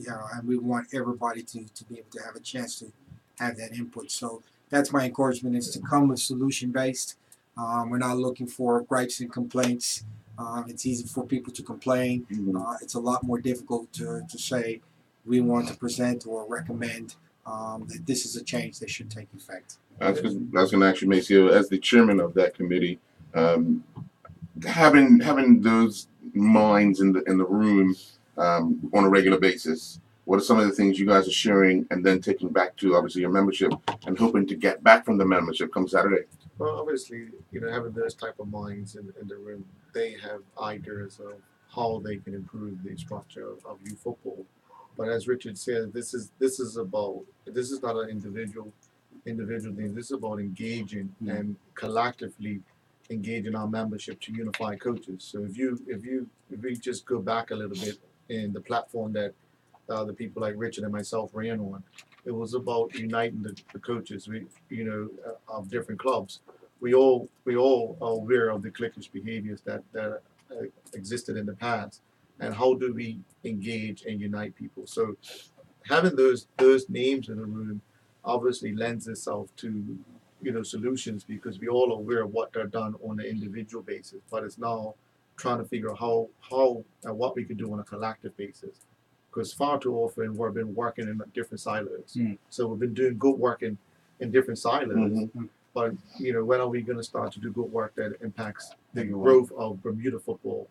And this is the beginning of it. So I think this is the first of many one running. I don't see us solving football tomorrow. I don't see us, but we have to start having that open conversation, and we have to start figuring out how to unify people to collectively speak in a voice that because honest, those names we could have went to the BFA with our own opinions. Mm. You know, I would assure you with those names that we mentioned on the committee, they have their own opinions of what has to happen in football. But we can't keep doing things based on our own opinions. We have to collectively engage. And you know me, I've been very outspoken about trying to have leadership to engage people to move football forward collectively because we need to as a country. Oh, sorry. Interestingly enough, it's that it's been called for some time. You know this, I know that. So this is a positive direction that you guys are making for the sport of football. Hopefully, the questions that Earl asked and you guys answered regarding the key component of its solution, and that it works going forward. This is something new because in the past, and I'm saying past from even you're a youngster coming along, it was always one way, meaning through the BFA, because that's the way it was structured. You guys are opening doors up and letting people be a voice and bring solution to the table. Hopefully, it can improve our football because we always talk about the past, how great we were. No one really talks about the solution of going forward, how to fix it to get us to the next level. But you guys are taking it upon yourselves, and you're doing that with the coaches' forums and various other clubs and various other organization programs that are happening in football. Where do you see football from the youth program to our national senior programs in the next 5 years? Where do you see us going? That's an interesting question. I mean, we're all excited right now about the World Cup, and we see what's going on. We see some of the smaller nations, what's happened in a lot of the smaller nations, growing in football. Exactly. We see that. We're also aware that the World Cup is going to 48 teams. 2026. Yeah, and it's actually in 2022 in Qatar. It's going to 48 teams. In 2026, it's going to be in the United States, Canada, and Mexico. So, that's right. 2022. Yeah, You're so right. there's going to be 48 teams. The CONCACAF region goes from 3 spots to 8 spots, or possibly 9 if you play the Oceanic region. Right. So kids, just think of the ambition that a 10-year-old's going to have when he understands that. Yeah. You know, we recently just put on introductory course where we created a structure from introductory course to C level to B level. So there are great ambitions amongst our kids.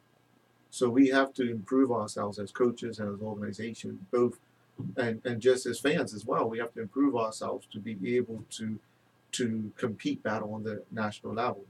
Now we're heard publicly saying from the likes of Mark Wade and the administration of the BFA about their desire to be dominant in our region. And I agree with this desire to be dominant in our region, but we have to do domestic work. We have to do domestic work here to be able to be dominant in our region. Otherwise, we continue to lose our players. We see the conversation that's happening about our players. Let's take a Nathan Trott that's committed himself to England. It's just because the opportunity for him as a Bermudian in Bermuda doesn't exist at this moment. So, we're going to figure out how to make that opportunity exist for the future players that are coming down the road in 10 years. So we have that ambition, but it's going to take a collective movement, and a cultural, and it's actually going to take a cultural shift in how we operate to be able to make that happen. So that's part of our ambition, and then we also want to engage membership because they elected us. Right. So it can't be just me or Richard or Andrew or saying it's like, okay, what's you guys' opinion, and how we're going to move this together collectively, because coaches are going to be ones that have to facilitate stuff when it goes back out into their clubs and stuff. So they should be part of the work to do it. The people on the ground that are actually physically doing the work, they should be part of the decision-making process. And we're just trying to create that voice for them to be that part. For years, we always talked about how the association used to have one meeting a year.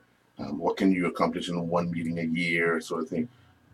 Having the base of your membership in a meeting, how often would you guys like to see that happening to make sure everybody's getting the same information?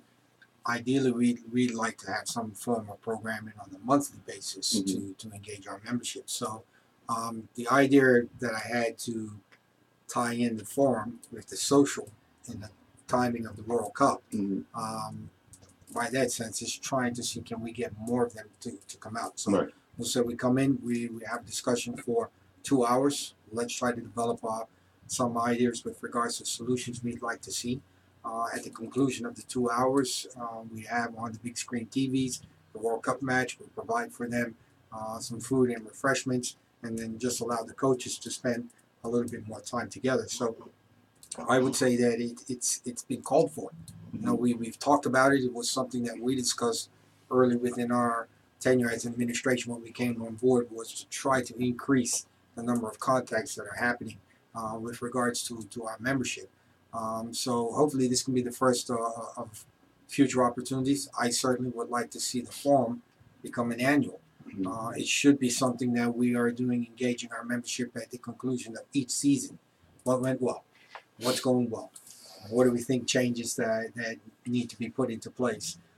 Instead of waiting for the Bermuda Football Association to come back to us with proposed changes, right? Or the complaints that you get, so they've got a committee, a group that's meeting tonight, but it is selected. And how is that group selected? And then people feel like, I've got some thoughts and ideas, like, why am I not getting a chance to voice my opinion? Right. I think that that's our obligation as a membership, and we can say to the BFA, that's our responsibility, is to engage our membership, bring the viewpoints from our membership, and then put that forward to say, these are the things that we would like to see. So it's not always coming from the top down.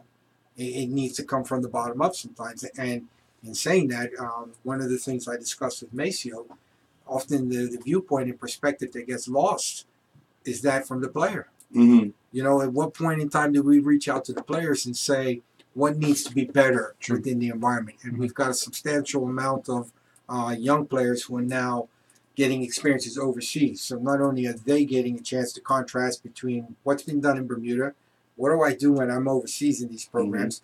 Parents as well get to see the difference. True. Right? So you've got to bring all the stakeholders together and allow them to be able to have a voice. The responsibility at the end of the day is that of the Bermuda Football Association and the Player Development Committee, whether they take the feedback and whether they choose to initiate. But we've got to engage all of our stakeholders. So, you know, these are the type of things that need to be ongoing and more annual. Hopefully we will have something else prior to the start of the season, some type of coaches thing where we can just bring the fraternity of coaches together, you know, and develop that spirit. Do the clubs, do the parents, do the young, not necessarily the young players, but the parents and the young adults and clubs understand what you guys are putting forth? Like, this is an opportunity that wasn't put there 15 years ago, 20 years ago. Do they understand what's there? I would say that's our responsibility to make ourselves relevant to them. Okay. And to see that this is an association that can represent coaches and represent the development of football. So this is, I mean, we're a young executive from a perspective. We just took office in November. So we're getting ourselves out there publicly so people see us relevant. Now, each day how it works in Bermuda, somebody's now stopping me or stopping Richard and voicing their opinion. Right. We're going to get that opinion from just something that stopped on the street to something more formal and more professional to present it to the BFA. So, you know, that's going to, you know, our relevance to parents and kids and stuff is what can we impact? You know, that's what's going to be the measuring point. You know, can we impact the improvements and the changes that we see that need to happen? So, you know, it's still too early to measure us and determine, but that's going to be some of the measuring points as to our success. Well, you're headed in the right direction, and with the introduction of 48 teams in 2022, not 2026, you know, that opens up the region, the CONCACAF region for Bermuda. If you don't make it 2022, it's a possibility in 2026. Who knows? Cricket made it in 2007. Maybe it's football's time. It's realistic. I mean, in 2026, I mean, we're talking about 8 years of play. Yeah. I mean, I've traveled the world in football, and trust me, I see up into a 10-year-old, 12-year-old, we have a quality in talent. We have a quality in technical skills. What we don't have a quality in yet is organizational, coaching, structural stuff. We don't have a quality in that. But we have a quality in our technical skills. I've been to Brazil. I've been to the favelas. I've been to the ponds. And I'm watching kids. You know, out of 20 kids in Brazil in the favela, 1 or 2 can play.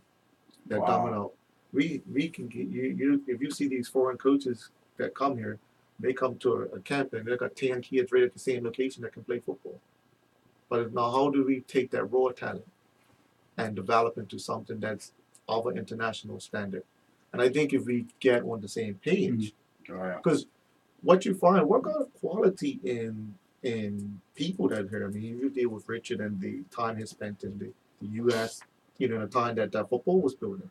You know, I've traveled to Spain with Andrew, and you know, we can hold our own against professional coaches. You know, Kenny Thompson, the Dennis Bronze, the Scott Mortons, the DeVar Boyles. We do have quality. What got to figure out how to make that quality work together. You know, to improve us. That's our challenge. Well, I mean, you look at a nation like Iceland, right? Now in the World Cup, that didn't just come from the last year or two. That's been a plan that they looked at it systematically. What changes do we need to implement that are going to bring forth that end goal? And I think that that's what we need to be able to do as well. It's not going to be a short-term fix, and it's multifaceted. And I say that because there are technical aspects that we have to look to try to improve the product of playing on the field. We're doing that in through the coaching. Can some of that come through the structure of the league and the regulation and the way it's set up? We have to look at facilities. You know, it's probably one of the areas that has been hugely neglected. You can go from east to west, up and down through this island, and in 40-odd years, I can tell you that some of the facilities have not changed from when I was a youngster running around. The quality of the surface, the poor conditions of the lights. So there are things in that aspect that need to be looked at and need to be addressed as well. So it's multifaceted. There's no one person, one organization, one group that's going to bring all of the solutions. And again, I think it just comes to collectively getting input from everybody and say, okay, let's try to implement this and then measure the effect. So a year from now, if we've implemented some change, what effect has the change been positive? Can we demonstrate that and can we see it? This is something that we need to continue with. Okay, what adjustments need to be made? So it's ongoing. It can't be just one-off, but certainly I would think from the association, they are in the firing line. They get a lot of criticism, right? When things don't go well, things are not going, everybody always points to the top. And I think it would be beneficial to them to engage more people collectively to say, now you were a part of developing some of these solutions and changes. You know, this wasn't just given to you. Based on the feedback, the responses that we received, we initiated this change to be able to move forward. So now we collectively have ownership. And it becomes more difficult to start pointing fingers. You know what I mean? Because that's a little bit too easy, too easily done here. I mean, Richard brings up an interesting point about Iceland, a small nation, you know, a population of 300,000. Maybe, I think it was about 12 years ago, I was in the UK on a coaching course, and it was just me and Sergio Goda that were sent at the time that we was at North Village. Iceland had 25 coaches there. And I remember that. I'm saying, I got 25 coaches there. This is 12 years ago, 25. And I say, you know, we was on the same course. You know, we was at Abington together. So there's no surprise when I see what Iceland's doing now internationally because they made that investment.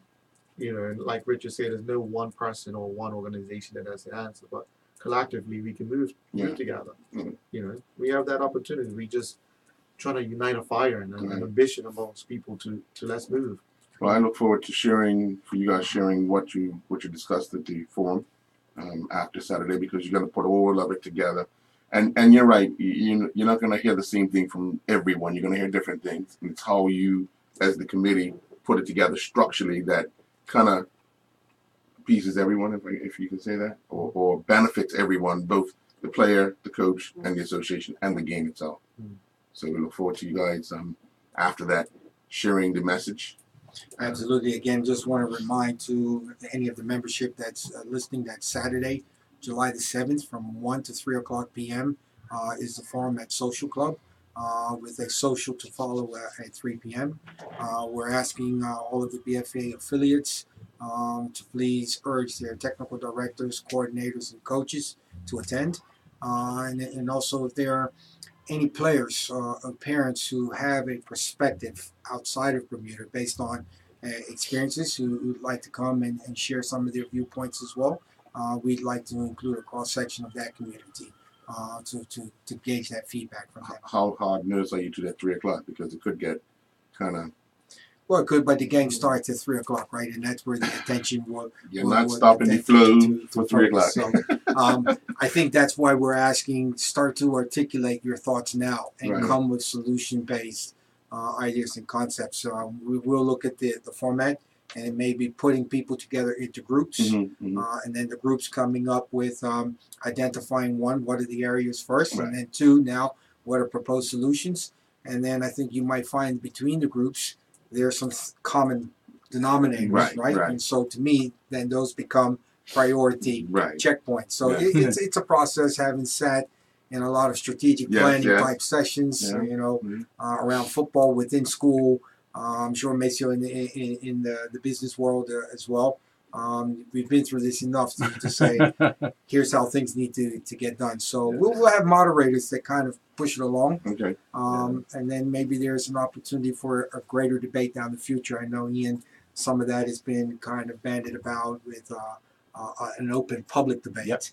But this is not so much a debate per sense as we want solutions. We want ideas, concrete direction. Yes. So take some time and think it out. And if you have a thought and an idea, and if you can't be there, represent that through your club representative or director to propose and bring those changes.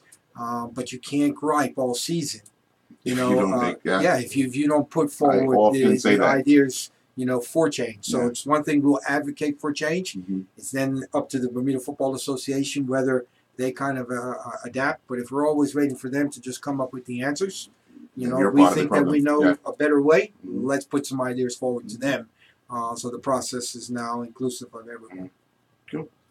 All right. Thank you very much, gentlemen. We look forward to, like you said, talking to you after the forum and after you've made your presentation to the association on structure for the 2018-19 season. Absolutely. And we thank you for having us here on the program. And I thank you greatly for your influence over Mr. Rollins and his dress code on the daily basis. In the month of July, he's wearing blue and blue. Hey, the first Monday, too. He already knows where it's going. He already knows where it's going. Shit. No comment. You guys, no, I'm going to comment. Of course I'm going to comment. They've lost their mind. Blue and blue. Thank you, gentlemen. Thank you. And enjoy the rest of the day. We'll take a commercial break and be back after this. Guys, best of luck. All the time. Always. You gotta have fun in your work. Got to, man. Thank you. Have fun in your work. Thanks a lot. So give me an interview on your day off. Let me read the cup, see? You ain't gonna be seeing that. Won't be until coming down by the water. I give you a lift on my boat coming east. Take care, gentlemen. I will talk about what you just said to me. Only so tune in. So I'm gonna say something. All right. I'm gonna something. Best of luck. I'm gonna say something. Boy said, give me a lift on my boat. Wash your mind. That's a lot of work, but it needs to be done because the format is still the same. From happy beginnings to happy ever after. Colonial protects your lifestyle with the best insurance cover at the best possible price. Health insurance with far-reaching benefits. 60% of claims settled automatically. Low-cost life insurance. And individual health cover. Security in retirement. With a custodian pension plan. For happy beginnings and a happy ever after. Visit cgigroup.com or call 296-3700. Colonial, where people come first. Calling all players. What time is it? It's game time. Fun and dependable sports betting on NFL, NBA, Major League Baseball, golf, horses, English Premier League, and more. Weekly promotions. Instant win games. Be a lucky loser with our weekly draw. Become a Game Time player. Call into one of our 3 locations in Somerset, Town, or St. George's. For more details, visit gametime.bm or call 296-3222. Game Time. You play, we pay. Game Time is a socially responsible gaming establishment. Who will raise the title as FIFA 28 World Cup champions? Witness all the action as 32 teams go head to head change the weather. for the coveted title. Bermuda Broadcasting Company is pleased to present 2018 FIFA World Cup live from Russia from June 14th through July 15th. Join us for the 21st edition of this historical event exclusively on ZFB TV7 and ZFM TV9. Keep it locked in for all 64 games that include halftime shows and much more. 2018 FIFA World Cup live from Russia. is brought to you by Colonial Group International, Butterfield, Lindo's Group of Companies, and Bermuda Motors. That's too much.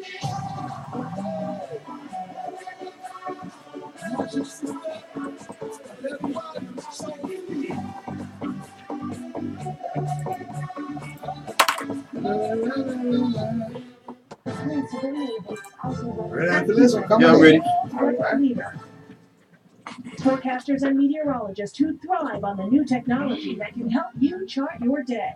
From St. George's to Somerset, sunshine to severe weather, with digital Doppler radar, AccuWeather helps you stay on top of your day. Proudly brought to you by BF&M.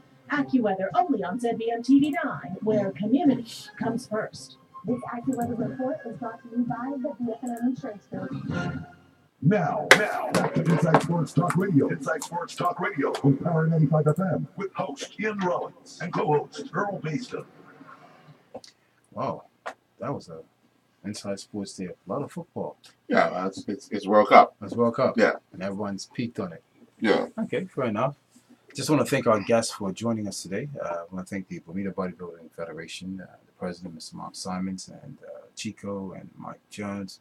We will have some others come and join us in studio later during the week who want to talk about the preparations as they prepare for the annual bodybuilding show. Again, gets underway this Saturday, 7 p.m. at the Fairmont Southampton Princess Hotel.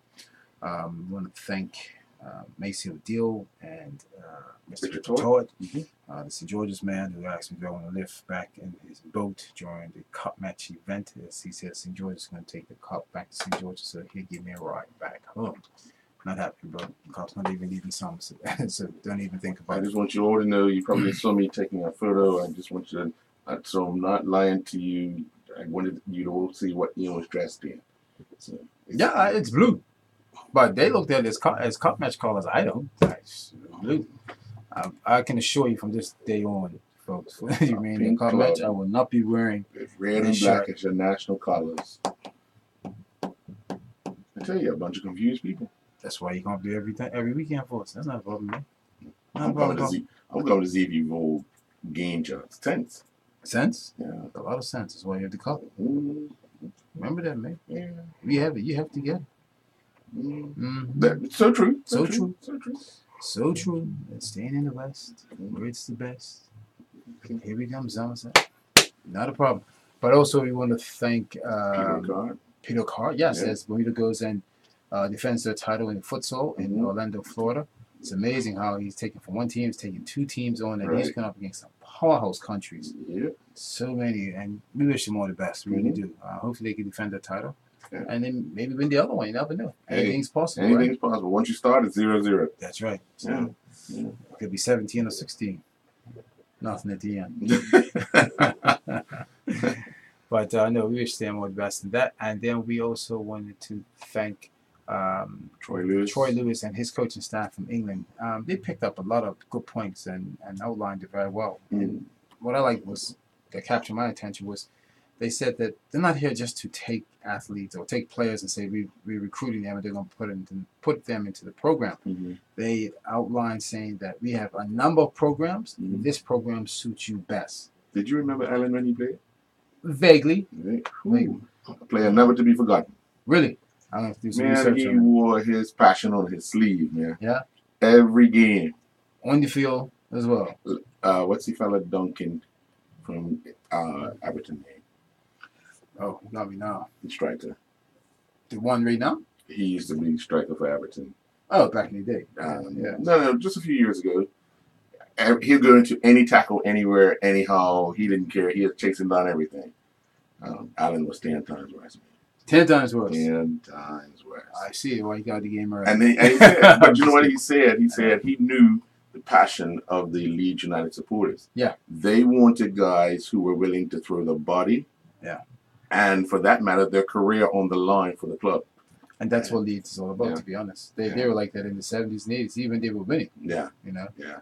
And if you go back to when he went to United, at that time, they had Eric Cantona, who was a loose cannon. So that was the help. They had Brian Robson, who at times would be all, So they had a bunch of guys that would fly off the handle at any time. Yeah.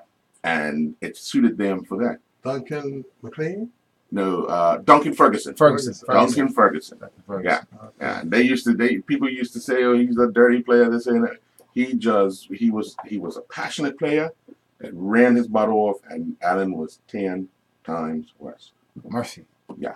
Okay. That's why when he started talking, I sat here. I said, "Well, let me let people realize this is Allen Smith." Those that would know him, yes, that's not the same guy. Nah. Yeah. So cool. Well, I wish them all the best. And again, they outlined that it's not about just taking an athlete or a football player and saying we recruit him for this year. They're looking at the whole picture and they're looking long term. And it helps Bermuda. And who knows? Bermuda could be a part of the 2022 World Cup finals. 48 teams. I thought it was in 2026, but it's in 2022. And who knows? Again, those dates are November 15th. To December 21st in 2022. Interestingly enough, the time zone is going to be the same, 6 hours. They're 6 hours ahead of us, so most likely games that are being played now will resume the same time, or maybe even a little later because of the heat, right? Well, games will probably come on like around 11. It's 11 our time in the morning because it's 6 hours before. Somebody's going to have to play in the heat. Because remember, you have more teams, so it's more games. Yeah, yeah. So instead of having 2 games a day, you'd probably be having 4. To get through those early stages. Yeah. Yeah, it's true. Wow, 4 games. So we can carry all 4. We'll have the programming already hooked up for the people in 2022. So the General Hospital people, you don't have to call me in 2022. We'll take care of you. The Young and the Restless, we'll take care of you. What's the other one? Guiding Light, we'll take care of you. All right? Guiding Light, Young and the Restless, General Hospital, 2022, we'll take care of you all. How do you do that? Ancient Chinese secret. Okay. And then, you or I are Chinese. So. No, it's a secret, but I'll make sure that we put it all in place for 2022. Okay, then. Because the General Hospital fans are upset at the Young and the Restless saying, how come yours coming on 8 o'clock at night and mine's not coming on? So we fixed that. We got to please them all. Okay. Not easy. No, I've got 4 years to figure it out. Okay, then. I got to figure the solution. But I think I've got it. I suggest you buy another channel. Just how's no soap operas? Man. I think I've got the solution. I think we've got the solution. We fix it. Yeah. But it all depends on the times of the matches anyway. So of course. It could all work itself out, if times change for the matches. So. Yeah. Because remember, I think a lot of the times are driven by commercial and who's going to watch it and where you want to get that advertising dollar from. I also got to look at it's more. Well, you're right. Because the people in where is it in Qatar. The people that are in Qatar, they don't care what time the game is because they're there for the game. Right. So you got to look at the market commercializing it for North everyone. America. Yeah. And more so if the United States makes it for 2022, which most like they will, they're going to say this is going to have to come regarding for our sponsors. Right. So that's why again it suits us in 2022. Yep. Cool. Alrighty. All right. Enjoy the rest of the day, folks. Oh, one more thing before you leave. I was just looking on the website. LeBron James, since he made that announcement, his jerseys sales increased. I'm gonna see the story's question. How much of a percentage you think increased? Oh, probably about 180%. Wrong. Keep going. Higher. Higher. Oh, for the Lakers? Don't search at me. Don't search it. I want you to guess. For the Lakers? Yeah, for the Lakers. I want you to guess. 500%. You're getting there. Higher there. I think they dropped in prices too, price. I'm the Cleveland ones or the Lakers ones? I'm talking about the Lakers. I'm talking about the Lakers ones. I'm not worried about the price, but the increase in sales. I couldn't believe that. I've never seen this in my life. 750? A little lower. Okay, 700. 600. Okay. I've never seen a number like that. I'm heard 80%. I'm heard, I think, maybe 120%. 600. But the way they done it was, I think he done it the right way. He did. Get in there, get the deal done. There was a lot of people saying, "Oh, he's in town, he's there, he's he's on a private jet, and so forth and so forth." But by the time the media got assembled, deal done. Deal done. Deal was done Saturday. They tell me deal was done Saturday. Yeah, so that's why Magic put that on the line. He did. If I don't get up to the game in 2 years, that is so funny, right? I said to myself, "This deal's already done." Yeah. Magic to say that, right? Magic, if I don't have a deal done in 2 years, I'm gonna resign. Yeah. I was like, "This deal's done, man." Well, They just put pen to paper on Saturday. Right. The deal was already done. Yeah. Done deal. There you go. Okay. All right. Enjoy the rest of your day.